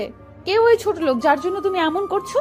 রাহুল হচ্ছে মানুষরূপী একজন হায়না, যে নিজের শিকারকে শিকার করে খুব ঠান্ডা মাথায়। আমি একজন এমপি হয়ে কেন এত ভয় পাচ্ছি সেটা বুঝতে পারছিস না কেন? বাবা, আমি তোমার কথার মানে বুঝতে পারছি না কিছুই। মারে, ওই রাহুলই হচ্ছে হ্যাকার জগতের গডফাদার, রাজ দা হ্যাকার, আর বিশ্বের শক্তিশালী মাফিয়া গড ড্রাগনের লিডার রাহুল রাজ, আর বিশ্বের শক্তিশালী মাফিয়া গ্রুপের ড্রাগনের লিডার রাহুল রাজ। 3 বছর আগে রাজ কোনো এক অজানা কারণে মাফিয়া ওয়ার্ল্ড ছেড়ে নিরুদ্দেশ হয়ে যায়। আমি গতকালকে দেখেই চিনতে পারি, কিন্তু কনফার্ম হওয়ার জন্য আমি রাজের ডান হাত ছোট ভাই সীমান্তকে কল দেই। তারপর সীমান্ত আমায় সবকিছু খুলে বলে। রিদিতা মাথায় হাত দিয়ে বসে পড়ে বিছানায়। রিদিতার বাবা ভয় থরথর করে কাঁপছে। তখন রিদিতা তার বাবাকে কাঁপা কাঁপা গলায় বলে, এটা আমি কি করলাম? বাবার সামান্য পাওয়ার পেয়ে আমি একজনের হায়নার সাথে পাঙ্গা নিয়ে নিলাম। এখন কি হবে বাবা? এখন কি হবে?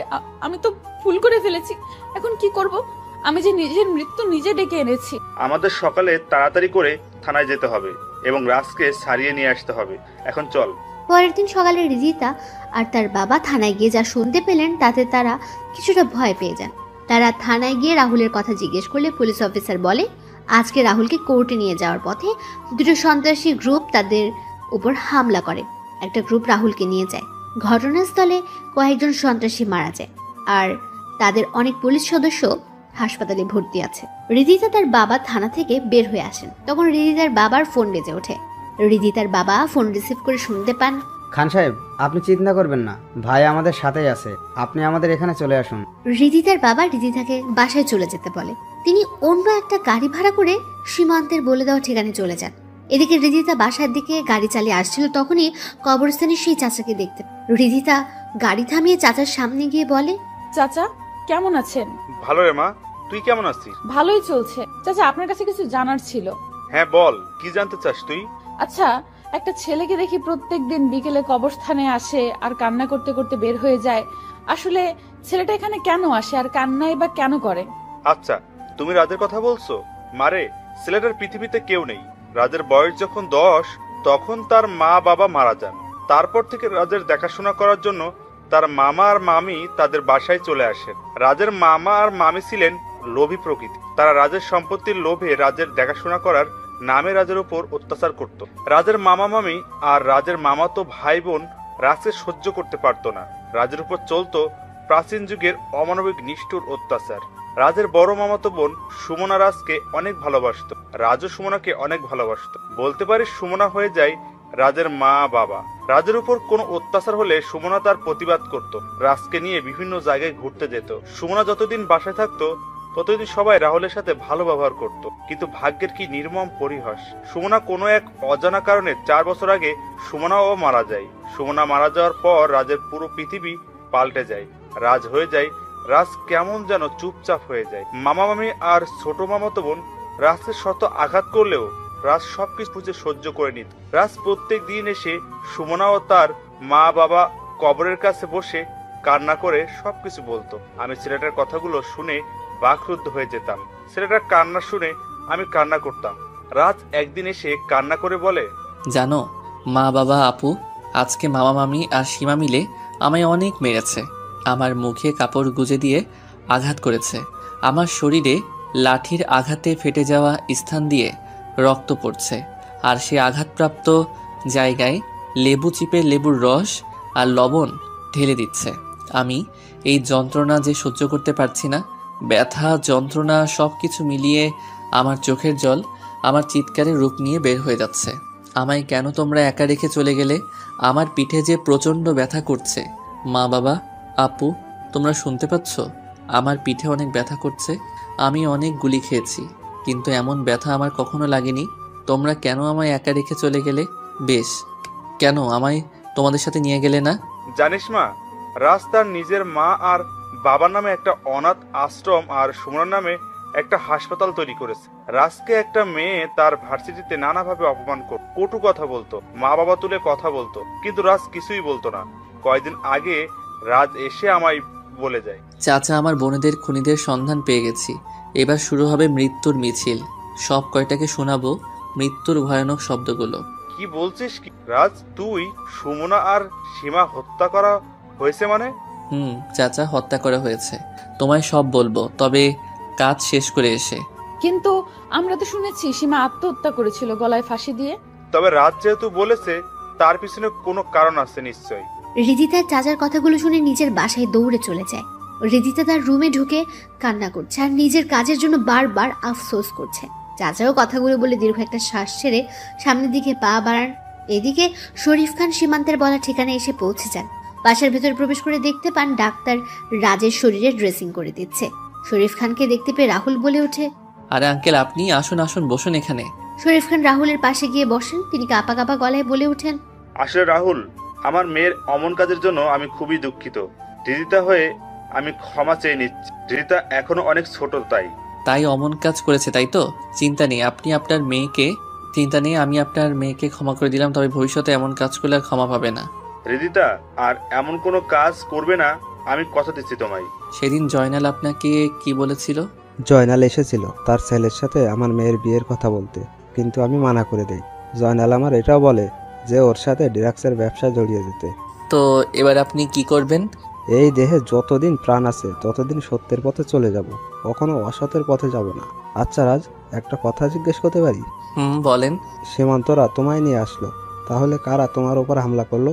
শরীফ ভাই, তুমি জানলে কি করে ভাইয়ের উপর হামলা হয়েছে? পুলিশ অফিসার বলল।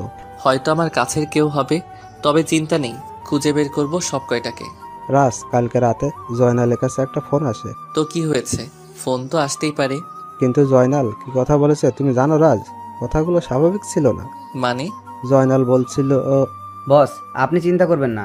এইবার যেই ড্রাগসগুলো আমদানি করেছি সেগুলো অনেক দাম আছে মার্কেটে। কয়েকটা মেয়েকে টার্গেট করা হয়েছে, এদের শরীরে ড্রাগ ইনজেক্ট করেছি, দেখা যাক কি হয়। কিন্তু জয়নাল তো আমায় বলেছিল যে সেই কাজগুলো ছেড়ে দিবে। তাহলে সীমান্ত ভাই, বুঝে গেছি কি করতে হবে আমার। আচ্ছা আঙ্কেল, আপনি এখন আসুন, আমি একটু ঘুমাবো। সীমান্ত আর শরীফ খান চলে যায় আর রাহুল ঘুমিয়ে পড়ে। রাতের বেলা রাহুল আর সীমান্ত বসে খাবার খেতে বসে। তখন সীমান্ত বলে, ভাই শরীফ, ভাই যা বলেছে সবই সত্যি, আর আপনার উপর হামলাও জয়নাল করিয়েছে। সীমান্ত খাবার রেখে রাহুলের দিকে তাকায়। রাহুলের এমন হাসির কারণ বুঝতে পারছে না। তখন সীমান্তের দিকে রাহুল তাকিয়ে বলে, There is perhaps no greater mystery than the sea, and no greater mystery than a lost ship. ভাই, বুঝলাম না কিছুই। আপনি জানেন তো আমি ইংরেজি কম বুঝি। সময় হলেই জানতে পারবি। ভাই, এখন আমাদের কাজ কি? এখন কোনো কাজ নেই, রিল্যাক্স থাক কয়েকদিন। খাওয়া দাওয়া শেষ করে রাহুল চলে যায় তার রুমে, আর সীমান্ত চলে যায় বাসার বাইরে। সীমান্ত গিয়ে সকল লোকদের সকল কাজ বুঝিয়ে দিল। এদিকে ডেথ ডেভিল মেকানিক্যাল ভয়েস ব্যবহার করে জয়নালকে কল দিল। জয়নাল, কি মনে করেছিলি তুই আমায় থামিয়ে দিবি? আরে তুই যে রাজকে দিয়ে তোর সকল সিস্টেমের সিকিউরিটি লাগিয়েছিস, সেই রাজই হলো আমার ছাত্র। তুই যে রাজকে মারার জন্য লোক পাঠিয়েছিস, সেটা যদি রাজ জানতে পারে তাহলে কি হবে ভেবেছিস? ডেড ডেভিল তুই? আমি। তুই এই কাজ করে ভালো করেছিস। এখন আমি রাজকে সবকিছু ভিডিও প্রমাণ করে দেখিয়ে আমার দলে নিয়ে নিব, আর তোকে মেরে ফেলবো, তারপর রাজকে। দেখ, এমনটা করিস না। তুই চাইলে আমরা কম্প্রোমাইজ করতে পারি। করব। তার আগে তুই যেই মেয়েদের মেরেছিস তাদের ফিরিয়ে দিতে পারবি? যদি পারিস তাহলে আমি কম্প্রোমাইজ করতে রাজি। জানি পারবি না, তাহলে রেডি হয়ে যাই নতুন খেলার জন্য। কালকে থেকে আবার খেলা শুরু হবে। কালকে কার উইকেট হারিয়ে যায় সেটা দেখতে থাক। কথাটা বলে ডেথ ডেভিল ফোন কেটে দেন। এদিকে জয়নাল মাথায় হাত দিয়ে বসে পড়ে। জয়নাল ফোন নিয়ে তার বসকে কল দিল আর বলল, বস, অনেক বড় সমস্যা হয়ে গেছে। রাজকে যে আমরা মারার জন্য লোক পাঠিয়েছিলাম, সেটা ডেড ডেভিল কি করে জেনে গেছে এবং আমাদের করা প্ল্যানের ভিডিও রাজকে দেখিয়ে দিবে। কি করব এখন বস? সবকিছু যে হাতের বাইরে চলে যাচ্ছে, কিছুই হাতের বাইরে যেতে দিব না। এবার সময় হয়ে গেছে আমাদের বিগ বস এর বাইরে আসার। বিগ বস মানে আমার বস, পুরো মাফিয়া জগতের কিং বিগ বস। সে খুব তাড়াতাড়ি আসছে, বাংলাদেশে আসছে। কবে আসবে বস? খুব তাড়াতাড়ি। বস ফোন কেটে কল দিল বিগ বসের নাম্বারে। বিগ বস কল রিসিভ করতে বস সালাম দিয়ে বলল, আপনাকে এবার বাংলাদেশে আসতে হবে। ডেড ডেভিল আর রাজ আমাদের দম বন্ধ করে দিয়েছে, আর আমাদের সকল কিছু বন্ধ করে দিয়ে যাচ্ছে। বসের কথাগুলো শুনে বিগ বস কল কেটে দিল। পরের দিন সকালে রাহুল নাস্তা করে তার প্রিয় বাইক ইয়ামাহা R15M নিয়ে বেরিয়ে পড়ে। রাহুলকে বাইকে ভার্সিটি আসতে দেখে সবাই অবাক হয়ে যায়। অর্বা আর মিথিলা রিদিতাকে ধাক্কা দিয়ে সামনে থাকাতে বলে, আর রিদিতা সবার মতো অবাক হয়ে যায়। রাহুল বাইক পার্ক করে চলে যায় ডলি, আরিফ আর শাকিলের পাশে। রাহুল গিয়ে বসতেই শাকিল বলে, ভাই রে ভাই, কি এন্ট্রি নিলি রে? রাহুল, তোকে পুরো আল্লু অর্জুনের মতো লাগছে রে। I am impressed. এত ঢং করিস না।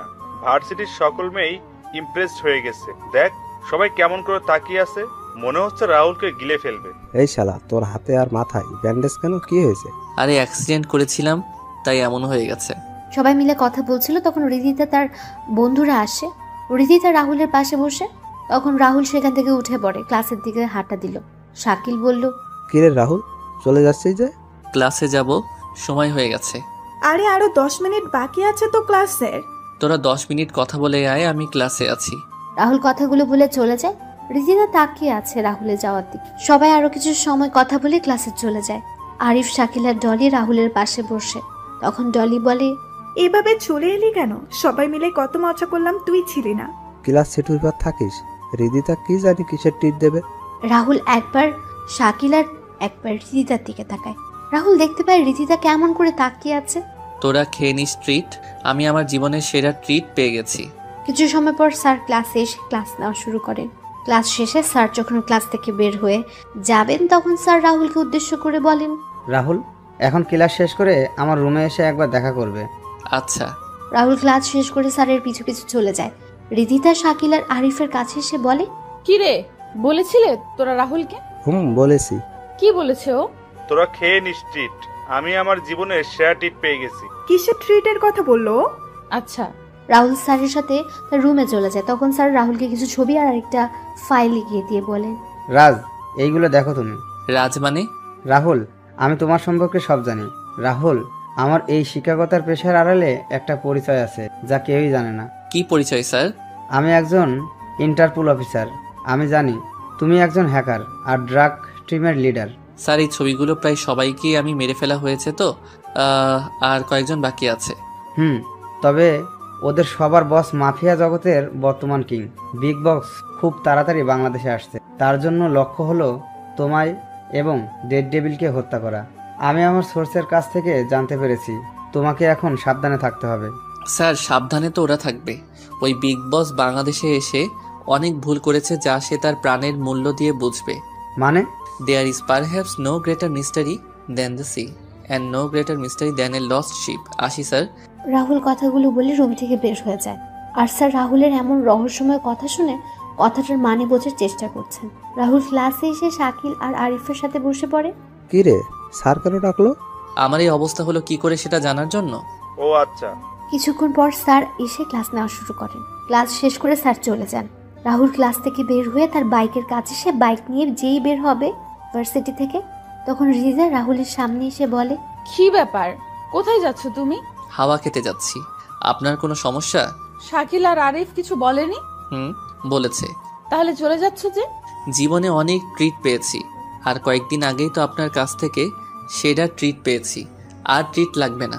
আসলে আমি... রাহুল কথাগুলো বলে চলে যায় বাইক নিয়ে। ভার্সিটি থেকে বের হয়ে যায়। রিদিতা যখন হাঁটছিল আনমনে, তখন ডনি রিদিতার সামনে এসে রিদিতার হাত ধরে বলে, জানেমান, কি খবর তোমার? একা কেন হাঁটছো? আমায় সাথে নিয়েই তো হাঁটতে পারো। ডলি, কি বলছিস কি তুই? মাথা ঠিক আছে তোর? আমার হাত ছাড় বলছি। আমার সবকিছু ঠিক আছে, তবে আমাদের বিয়ের পর কিছু ঠিক থাকবে না। আমাদের বিয়ে মানে? তোমার আর আমার বিয়ে জানেমান। তোর মতো একটা নেশাখোর আর গাঁজাখোর ছেলেকে আমি বিয়ে করব? দেখ, আমার এমনিতেই মনটা ভালো না, তাই উল্টো পাল্টা না বকে এখান থেকে চলে যা, এতেই ভালো হবে। চলো আমার সাথে, তোমার মন ভালো হয়ে যাবে, আর কয়েকদিন পরেই তো আমাদের বিয়ে হয়ে যাবে। বলছি না তোকে আমার সামনে থেকে চলে যেতে? তাহলে কেন শুনছিস না? তোর মতো একটা অপরাধী ছেলেকে কে বিয়ে করবে? তোর বাপ এক সন্ত্রাসী আর তুই হলি আরেক সন্ত্রাসী, আর তোকে করব আমি বিয়ে? আরে আমার দিন এত খারাপ আসেনি যে তোকে বিয়ে করব। রিদিতা কথাগুলো বলে চলে যায় সেখান থেকে। আর টনি অগ্নি চোখে তাকিয়ে আছে রিদিতা যাওয়ার দিকে। রিদিতা সবার সাথে কথা বলে চলে যায় তার বাসায়। বিকেলবেলা রাহুল তার বাসা থেকে বের হয়ে চলে যায় তার বাবা মা আর বোনদের কবরের কাছে। সেখানে কিছু সময় অতিবাহিত করে রাহুল যখন বের হয়ে দেখতে পায় রিদিতা তার দিকে এগিয়ে আসছে, তখন রাহুল কোনো কথা না বলে তার বাইকের কাছে এসে যেই বাইক ঘুরিয়ে স্টার্ট দেবে তখনই শুনতে পায় রিদিতার চিৎকার। রাহুল পেছনে তাকিয়ে দেখতে পায় একটা কালো গাড়িতে রিদিতাকে কয়েকজন মিলে জোর করে তুলে নিয়ে যাচ্ছে। রাহুল বাইক থেকে নেমে যখন দৌড় শুরু করবে তখনই লোকগুলো রিদিতাকে গাড়িতে নিয়ে চলে যাচ্ছিল। রাহুল তার বাইকের কাছে এসে বাইক স্টার্ট দিয়ে ওই গাড়ির পিছু নিল। এদিকে রিদিতা চিৎকার করেই যাচ্ছে, কিন্তু কেউ চিৎকার শুনছে না। কিছু দূর যাওয়ার পর রাহুল দেখতে পায় গাড়িটা একটা জঙ্গলে প্রবেশ করছে। রাহুলও গাড়িটার পিছু নিল। রাহুল একটা পোড়া বাড়ির সামনে গাড়িটাকে দাঁড়িয়ে আছে দেখতে পায়। রাহুল বাইক থেকে নেমে ভেতরে প্রবেশ করতেই রিদিতার চিৎকার শুনতে পায়। রাহুল ভেতরে ঢুকে দেখতে পায় ড্রাগস, গাঁজা, আফিম সহ আরও অনেক মাদকদ্রব্য এখানে ছোট ছোট করে প্যাকেট করা হচ্ছে। রাহুলকে দেখে রিদিতা চিৎকার করে বলে, রাহুল! রাহুল রাজদা হ্যাকার, চলে আসছিস এখানে মরার জন্য? ভালো হয়েছে, তোকে মেরে আমি আমার বিয়েটাও সেরে নিব। তোর মতো বিড়াল করবে বাঘের শিকার? বাঘকে শিকার করা এত সহজ নয়। বাঘ সব জায়গায় রাজত্ব করে বেড়ায়, সেটা হোক নিজের এলাকায় বা বিড়ালের এলাকায়। কে আসল বাঘ আর কে বিড়াল এখনই সেটা বোঝা যাবে। এই মার সালাকে। ডনির কথা শুনে ডনির লোকেরা যখন রাহুলকে মারার জন্য লাঠি, হকি স্টিক, পাইপ নিয়ে এগিয়ে আসে, রাহুল ডনিও সবার দিকে তাকিয়ে বলে ওঠে, এই 30 জন আমায় মারবে? কেন বেশি মনে হচ্ছে তোর কাছে? এরা করব বাঘকে শিকার? হারে, এরা তো নিজেই বাঘের শিকারে পরিণত হবে। রাজ কথাটা বলে এক এক করে সবাইকে মারতে থাকে। 5 মিনিটের ভেতরে ডনির সকল লোক মাটিতে শুয়ে আছে, আর রাহুল রক্তাক্ত চোখে ডনির দিকে তাকিয়ে সিগারেটের ধোঁয়া উড়িয়ে যাচ্ছে। ডনি রাজের এমন চেহারা দেখে কয়েক পা পিছিয়ে যায়। তখন ডনি বলে, তো তুই নিয়ে যাই মেয়েটাকে, আর আমাকে ছেড়ে দে। আমার ভুল হয়ে গেছে, আমি ওর বাঁধন খুলে দিচ্ছি। ডনি কথাগুলো বলে রিজিতার বাঁধন খুলে দিল। রিজিতা ভয়ে ভয়ে রাহুলের পাশে এসে দাঁড়ালো। রাহুল সিগারেটটা শেষ করে রিজিতাকে নিয়ে কয়েক পা এগিয়ে যেতে রাহুল তার বাম হাত দিয়ে পেছন থেকে আসা রড আটকে দিল। রিজিতা কয়েক পা সরিয়ে যায়। তখন রাহুল হাসতে হাসতে বলে, বলেছিলাম না তুই বিড়ালের বাচ্চা? দেখ, তুই নিজেই প্রমাণ দিয়ে দিলি। তোর বাপ তোকে বিশ্বাস করেছে বলে আমি তোকে বিশ্বাস করব, এটা তুই ভাবলি কি করে? আমি জানতাম তুই পিছন থেকে আঘাত করবি, আর তুই করেও ফেললি। রিদিতা, বাইরে যাও। রাহুলের কথা শুনে রিজিতা চলে যায় বাড়ির বাইরে। আর রাহুল ডনের দিকে এগিয়ে গিয়ে বলে ওঠে, হ্যাকার আর ডেভিল এক হয়ে গেলে এর পরিণাম কি হবে সেটা তোর বাপ এখনো বুঝতে পারবে। Bye bye. কথাটা বলে রাহুল ডনির বুকে তার পিস্তলের সকল গুলি লোড করে দিল, আর ডনি মাটিতে শুয়ে পড়ল। রাহুল তার ফোন বের করে একটা নম্বরে কল দিয়ে ঠিকানা দিয়ে দিল, তারপর বের হয়ে যায় বাড়ি থেকে। রাহুল বাইকের কাছে এসে বাইক স্টার্ট দিল, আর রিজিতা বাইকের পেছনে বসে রাহুলকে জড়িয়ে ধরল। তখন রাহুল বলে, কি হচ্ছেটা কি? জড়িয়ে ধরছেন কেন? বাইকে উঠলে আমার ভয় করে, তাই জড়িয়ে ধরেছি। বাইকের দুই পাশে ডট লাগানো আছে, সেগুলো ধরে বসুন, আমায় ধরা লাগবে না। জড়িয়ে ধরলে কোন মহাভারত অশুদ্ধ হয়ে যাবে শুনি? আপনার মতো বড় লোকদের মহাভারত অশুদ্ধ হয়ে যাবে। আসলে রাহুল তার কানে এয়ারপড লাগিয়ে বাইক চালানো শুরু করলো। কিছু সময় পর বাইক এসে থামে রিদিতাদের বাসার সামনে। রিদিতা বাইক থেকে নেমে যায় আর রাহুল বাইক টান দিয়ে চলে যায়। রিদিতা তার বাসায় চলে যায়। তখন রিদিতার বাবা রিদিতাকে বলেন, কোথায় ছিলে তুমি? আর কয়টা বাজে এখন? আসলে বাবা আজকে আচ্ছা, তুমি তোমার রুমে যাও। এদিকে জয়নাল মাথায় হাত দিয়ে বসে আছে তার ছেলের লাশের সামনে। তার ছেলের পুরো শরীরে ক্ষত বিক্ষত করে দেওয়া আছে আর বুকে লেখা আছে দ্য ডেথ ডেভিল। জয়নাল তার ছেলের কবরে মাটি দেওয়ার সময় বলে, দ্য ডেড ডেভিল, তোকে আমি এমন যন্ত্রণাদায়ক মৃত্যু দিব যা তুই নিজেই কল্পনা করতে পারবি না। আমার ছেলেদের হত্যার প্রতিশোধ আমি নিয়েই ছাড়ব। রাতের বেলা জয়নাল তার বস বসে আছে বিগ বসের সামনে। জয়নাল কান্না করে যাচ্ছে আর বস তাকে শান্ত করার চেষ্টা করছে। তখন বিগ বস বলে ওঠে, জয়নাল, চিন্তা করিস না। ডনি যেমন তোর ছেলে ছিল তেমনি আমার ভাতিজা ছিল। আমার ভাতিজা হত্যা বিচার আমি নিব খুব তাড়াতাড়ি। আগে আমাদের ডেড ডেভিলকে খুঁজে বের করতে হবে, তারপর খেলা শুরু করতে হবে। না ভাই, প্রথমে ওই এমপি আর এমপির মেয়েকে মারতে হবে, তারপর তার মেয়ে ওই রাজ, আর সবশেষে ডেড ডেভিলকে মারবো। চিন্তা করিস না, কালকে রাতেই এমপির গেম ওভার হয়ে যাবে। পরের দিন সকালে রাহুল ভার্সিটিতে এসে সবার সাথে কথা বলছিল। তখনই রিদিতা কোথা থেকে এসে রাহুলের পাশে বসে পড়ে। রাহুল তখন উঠে যাবে, রিদিতা রাহুলের ডান হাত ধরে রাহুলকে বসিয়ে দিল। রাহুল নিজেকে ছাড়িয়ে নিয়ে চলে যায় ক্লাসে, আর রিদিতা মন খারাপ করে বসে থাকে। ক্লাস শেষ করে রাহুল যখন বের হয় তখন দেখতে পায় রিদিতা আগের জায়গায় বসে আছে। রাহুল সেদিকে না তাকিয়ে তার বাইকের কাছে চলে যায়। রিদিতা রাহুলের বাইকের সামনে এসে দাঁড়ায়। তখন রাহুল বলে, সরুন, আমি যাব। আমিও যাব। কোথায় যাবেন আপনি? বাসায় যাব। নিজের গাড়িতে করে যান না? না, তোমার বাইকে করে যাব আমি। আপনি না বাইকে উঠতে ভয় পান, তাহলে? তোমার বাইকের দুই পাশে রড আছে না, ওগুলো ধরে বসবো। রিদিতা আর কোনো কথা বলতে পারলো না। রিদিতা রাহুলের উপর পড়ে যায়। রাহুল রিদিতাকে পড়তে দেখে ধরে ফেলে। রাহুল বলে, রিদিতা, কি হচ্ছেটা কি? আরে উঠুন না, এসব কি হচ্ছে? সবাই দেখছে কিন্তু। রাহুল এগুলো বলছে কিন্তু রিদিতার কোনো সারা শব্দ নেই। রাহুল যখন রিদিতা পিঠে হাত দিয়ে ধাক্কা দেবে তখন রাহুল রিদিতার পিঠে ভেজা কিছু অনুভব করতে পারে।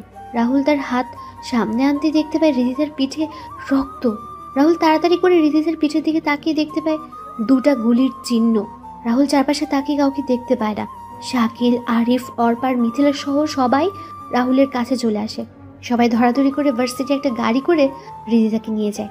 হাসপাতালে নিয়ে যাওয়া হলে ডাক্তার রিদিতাকে পরীক্ষা করে তাড়াতাড়ি করে অপারেশন থিয়েটারে নিয়ে যায়। রাহুল কল দিয়ে শরীফ খানকে জানিয়ে দিল। সবাই অপেক্ষা করছে অপারেশন থিয়েটারের বাইরে। আর এদিকে জয়নাল, বস আর বিগ বস বলছে, এবার ওই রাহুল রাজকে ফাঁসিয়ে দিয়ে এমপি কে মেরে দিব, তারপর ডেড ডেভিলের পালা। এরপর এই বাংলাদেশে আমার রাজত্ব আর আমার ব্যবসায় ছড়িয়ে পড়বে। বস, কি প্ল্যানটাই না করলেন! এক ঢিলে দুই পাখি শিকার। এখন ডেড ডেভিলকে মেরে আমার ছেলের হত্যার প্রতিশোধ নেওয়া বাকি। এইদিকে রাহুল বসে আছে অপারেশন থিয়েটারের বাইরে। শরীফ খান কান্না করে যাচ্ছে। অর্পা, মিথিলা, ডলি, আরিফ, শাকিল সবাই দাঁড়িয়ে আছে। তখনই রাহুলের ফোন বেজে ওঠে। রাহুল ফোন রিসিভ করে বলে ওঠে, হ্যাঁ সীমান্ত, বল। ভাইয়া, যে শরীফ ভাইয়ের মেয়েকে গুলি করেছিল তাকে পেয়ে গেছি, এখন কি করব?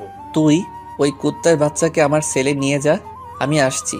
রাহুল কথাটা বলে ফোন রেখে সবার উদ্দেশ্যে বলে ওঠে, তোরা সবাই এখানে থাক, আমি আমার একটা কাজ শেষ করে আসছি। আর আঙ্কেল, আপনি চিন্তা করবেন না, ধৈর্য ধরুন। রাহুল বেরিয়ে পড়ে তার টর্চার সেলের উদ্দেশ্যে। রাহুল সেখানে পৌঁছে দেখতে পায় একটা ছেলেকে বেঁধে রাখা হয়েছে। রাহুল কোনো কথা ছাড়া ছেলেটাকে গিয়ে মারতে থাকে। মারতে মারতে ছেলেটার অবস্থা খারাপ করে দিল রাহুল। রাহুল চেয়ার টেনে ছেলেটার সামনে বসে বলে, বল, তোকে কে এই কাজ করতে বলেছে? ছেলেটা কোনো কথা বলছে না, শুধু হেসেই যাচ্ছে। এটা দেখে রাহুলের রাগের পরিমাণ আরও বেড়ে যায়।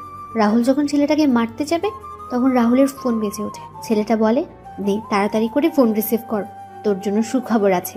তাড়াতাড়ি রিসিভ কর, না হলে যে ফোন করেছে সেও মারা যাবে। রাহুল ফোন বের করে দেখতে পায় আরিফের কল। রাহুল রিসিভ করতে আরিফ কান্না মিশ্রিত কণ্ঠে বলে ওঠে, বন্ধু, আমাদের তুই বাঁচা বন্ধু, ওরা আমাদের মেরে ফেলবে, হাসপাতালের সবাইকে। আর কি আরিফ, কি হয়েছে বল আমাকে। বন্ধু, রিদিতার বাবাকে ওরা মেরে ফেলেছে। আমরা অপারেশন থিয়েটারে লুকিয়ে আছি, ওরা দরজা ভাঙার চেষ্টা করছে। তুই তাড়াতাড়ি চলে আয়। রিদিতার অপারেশন মাঝপথেই থেমে গেছে, ওরা পাওয়ার সাপ্লাই অফ করে দিয়েছে। বন্ধু, সবাই ভয় পেয়ে আছে অনেক, তুই তাড়াতাড়ি চলে আয়। তোরা টেনশন করিস না, আমি আসছি। তোদের কিছু হবে না আমি থাকতে। রাহুল ফোন রেখে যেই বের হতে যাবে তখনই ছেলেটা হাসতে হাসতে বলে, সব কটা মারা পড়বি, এখন কেউ আর জীবিত পাবি না তুই। রাহুল পাশে থাকা একটা হাতুড়ি দিয়ে ছেলেটার মাথায় আঘাত করতে ছেলেটা নিস্তব্ধ হয়ে যায়। সীমান্ত, তাড়াতাড়ি করে হাসপাতালে চল। রাহুল আর সীমান্ত হাসপাতালে পৌঁছে যায়। সীমান্ত গিয়ে পাওয়ার সাপ্লাই রুম খুঁজে পাওয়ার সুইচ অন করে। তখন রাহুল আর সীমান্ত দেখতে পায় হাসপাতালে পরিণত হয়েছে মর্গে। হাসপাতাল জুড়ে রক্ত আর রক্ত। রাহুল আর সীমান্ত তাড়াতাড়ি করে অপারেশন থিয়েটারের সামনে গিয়ে দেখতে পায় শরীফ আঙ্কেল আর কয়েকজন নার্সের মরদেহ পড়ে আছে অপারেশন থিয়েটারের বাইরে। রাহুল শরীফ খানের লাশের সামনে গিয়ে শরীফ আঙ্কেলকে ডাকতে থাকে। Uncle, uncle. কোনো শব্দ নেই। সীমান্ত সহ বাকি সবাই পুরো হাসপাতালে খুঁজেও কাউকে পাচ্ছে না। রাহুল শরীফ খানের লাশ ধরে বসেছিল। হঠাৎ করে শরীফ খান শব্দ করে ওঠেন আর বলেন, রাজ, আমার সময় শেষ হয়ে এসেছে রে। আমার মেয়েটা অনাথ হয়ে গেল বাবা। তুই আমায় কথা দে, তুই ওদেরকে ছাড়বি না। বল বাবা, বল বাবা। হ্যাঁ আঙ্কেল, আমি কাউকে ছাড়বো না। তোমার আর তোমার কিছু হবে, এই তাড়াতাড়ি করে ডাক্তারকে ডাক না তোরা। না বাবা, আমার সময় শেষ। তুই আমার মেয়েটাকে তোর সাথে রাখিস। আমার মেয়েটাকে আমি তোর হাতে তুলে দিলাম। তুই এখনো। আর কোনো কথা বলতে পারছিল না শরীফ খান। তখন সীমান্ত রাহুলের কাছে এসে বলে, ভাই, পুরো হাসপাতালে খুঁজে কাউকে পাইনি, মনে হয় ওরা চলে গেছে এখান থেকে।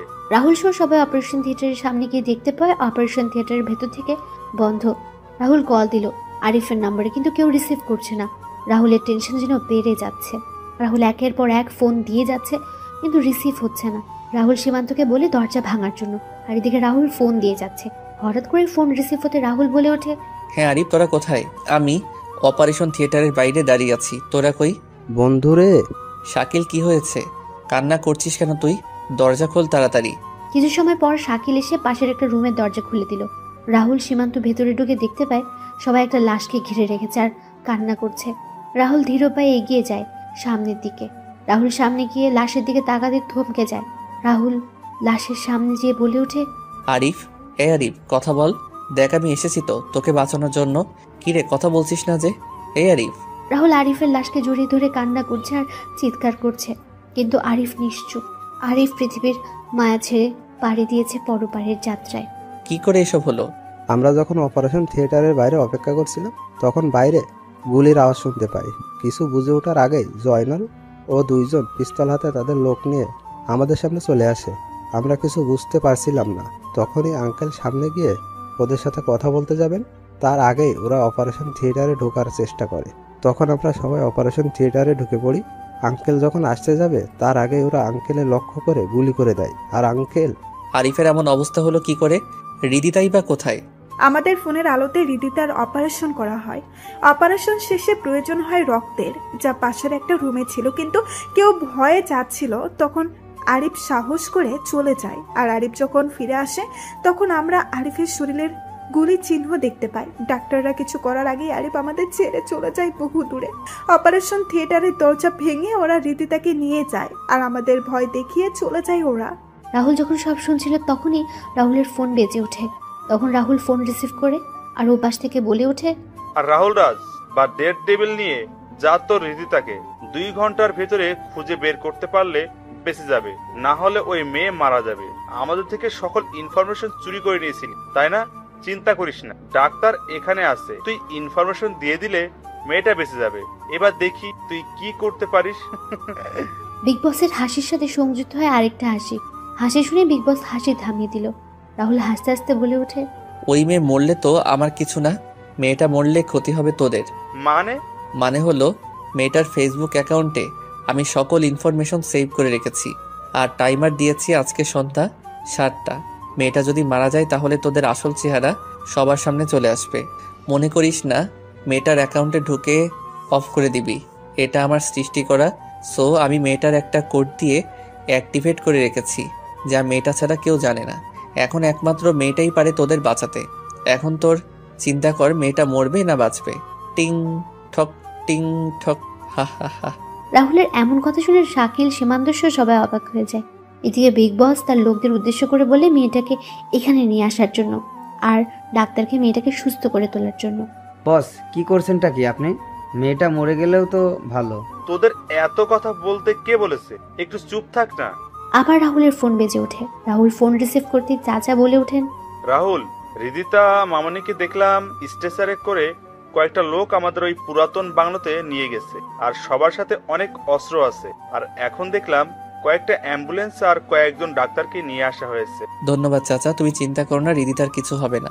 সীমান্ত, চল খেলা শুরু করতে হবে, অনেকদিন হলো খেলা হয়নি। শাকিল, সবাইকে নিয়ে তুই যা, জানাজার ব্যবস্থা কর, আমরা দাফনের আগেই ফিরে আসবো।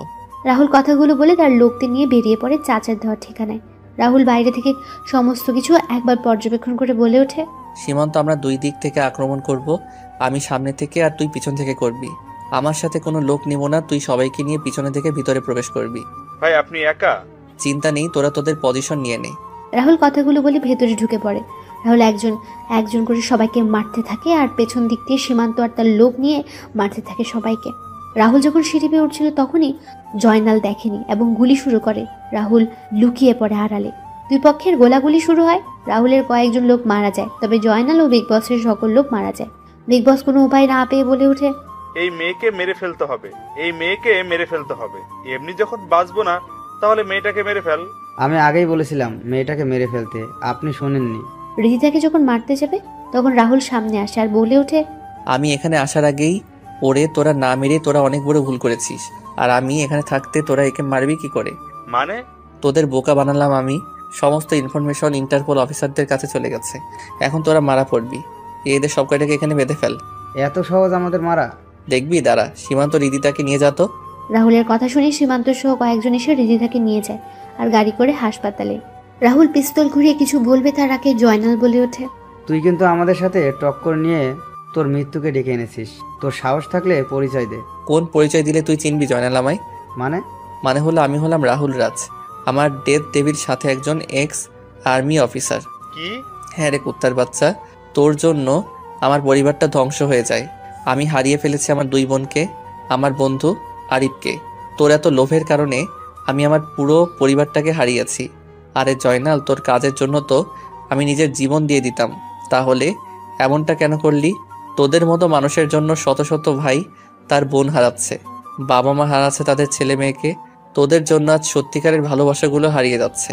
তারপরও আমি তোদের ক্ষমা করে দিতে চেয়েছিলাম, কিন্তু তোরা এই দেশের ক্ষতি করার জন্য উঠে পড়ে লাগলি। তুই তো মারা গিয়েছিলি। আরে রাখে আল্লাহ মারেকে, কথাটা তো শুনেছিস নিশ্চয়ই। কিন্তু তুই আমাদের পরিচয় পেলি কি করে?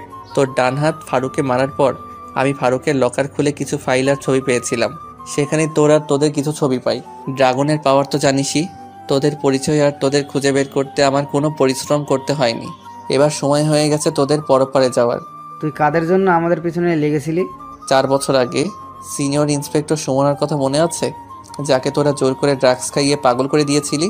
আমার আপুটা ড্রাগসের নেশায় এতটা আসক্ত হয়ে পড়ে, একসময় ড্রাগস না পেয়ে আত্মহত্যা করে।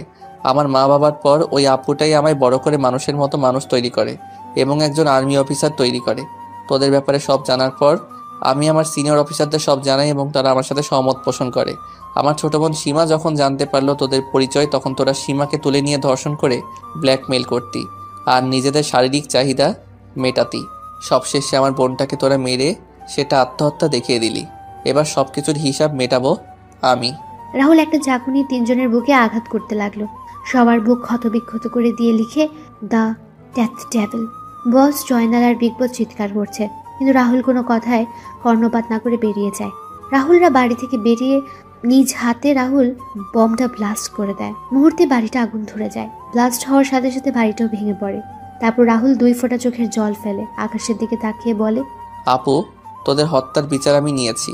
আরিফ বন্ধু, আমি তোর হত্যাকারীদের শেষ করে দিয়েছি। তোরা ভালো থাকিস, সবাই ওপারে। রাহুল চলে যায়। আরিফ শরীফ খানের জানাজা শেষ করে চলে যায় হাসপাতালে। হাসপাতালে গিয়ে জানতে পারে সকালে রিজিতের জ্ঞান ফিরবে। সীমান্ত সহ বাকি সবাইকে পাঠিয়ে দিয়ে রাহুল হাসপাতালে থেকে যায়। রাহুলের চোখটা লেগে আসছিল, তখনই নার্স এসে বলে দেয় রিজিতের জ্ঞান ফিরেছে। রাহুল গিয়ে রিজিতার সাথে দেখা করে। রিজিতা সুস্থ হতে 1 মাস লেগে যায়। রিজিতা তার বাবার এমন মৃত্যুর কথা শুনে কান্নায় ভেঙে পড়ে। রিজিতা এখন রাহুলদের সাথে রাহুলের মামা মামির। রাহুল রিজিতাকে বিয়ে করতে রাজি হয়। আজ 32 ডিসেম্বর, রাহুল আর রিদিতের বিয়ে। এই দেখে কাজী বলছে, বাবা এবার তুমি বলো। কি বলবো? কবুল কবুল। হ্যাঁ বলছি, আবুল আবুল। আমি ওর কথা শুনে একটু রাগ দেখিয়ে বললাম, কি বলছিস তুই? এদিকে সবাই হাসছে। রিদিতা তখন বলে, তুই কবুল বলবি না আমি? ওইটা করে নেব সবার সামনে। বলছি কবুল কবুল কবুল। কাজী সাহেব আর বলা লাগে কি? না বাবা, হয়ে গেছে। দোয়া করা শেষ হলে রিদিতা রাহুলের কানে কানে বলে, আজকে রুমে আয়, আমি ছুরি আর লাঠি নিয়ে অপেক্ষা করব। আমায় কষ্ট দেওয়া না, রুমে আয়, বুঝতে পারবি। ইন্না নিল্লা, আল্লাহ কি বলছো এসব? আয় রুমে। তখন মিথিলা এসে বলে, দুলাগাই, বিড়ালটা মারিস ভালো করে। আগুনে যা ঘি ঢেলেছিস সেটা এখন অনেক গরম হয়ে ফুটছে। বিড়ালের বিয়ে হবে না। এখন সেটা বুঝতে পারছি। হে সৃষ্টিকর্তা, তুমি রহম করো আমার উপর। পাঠক আর পাঠিকাগণ দোয়া করিয়েন।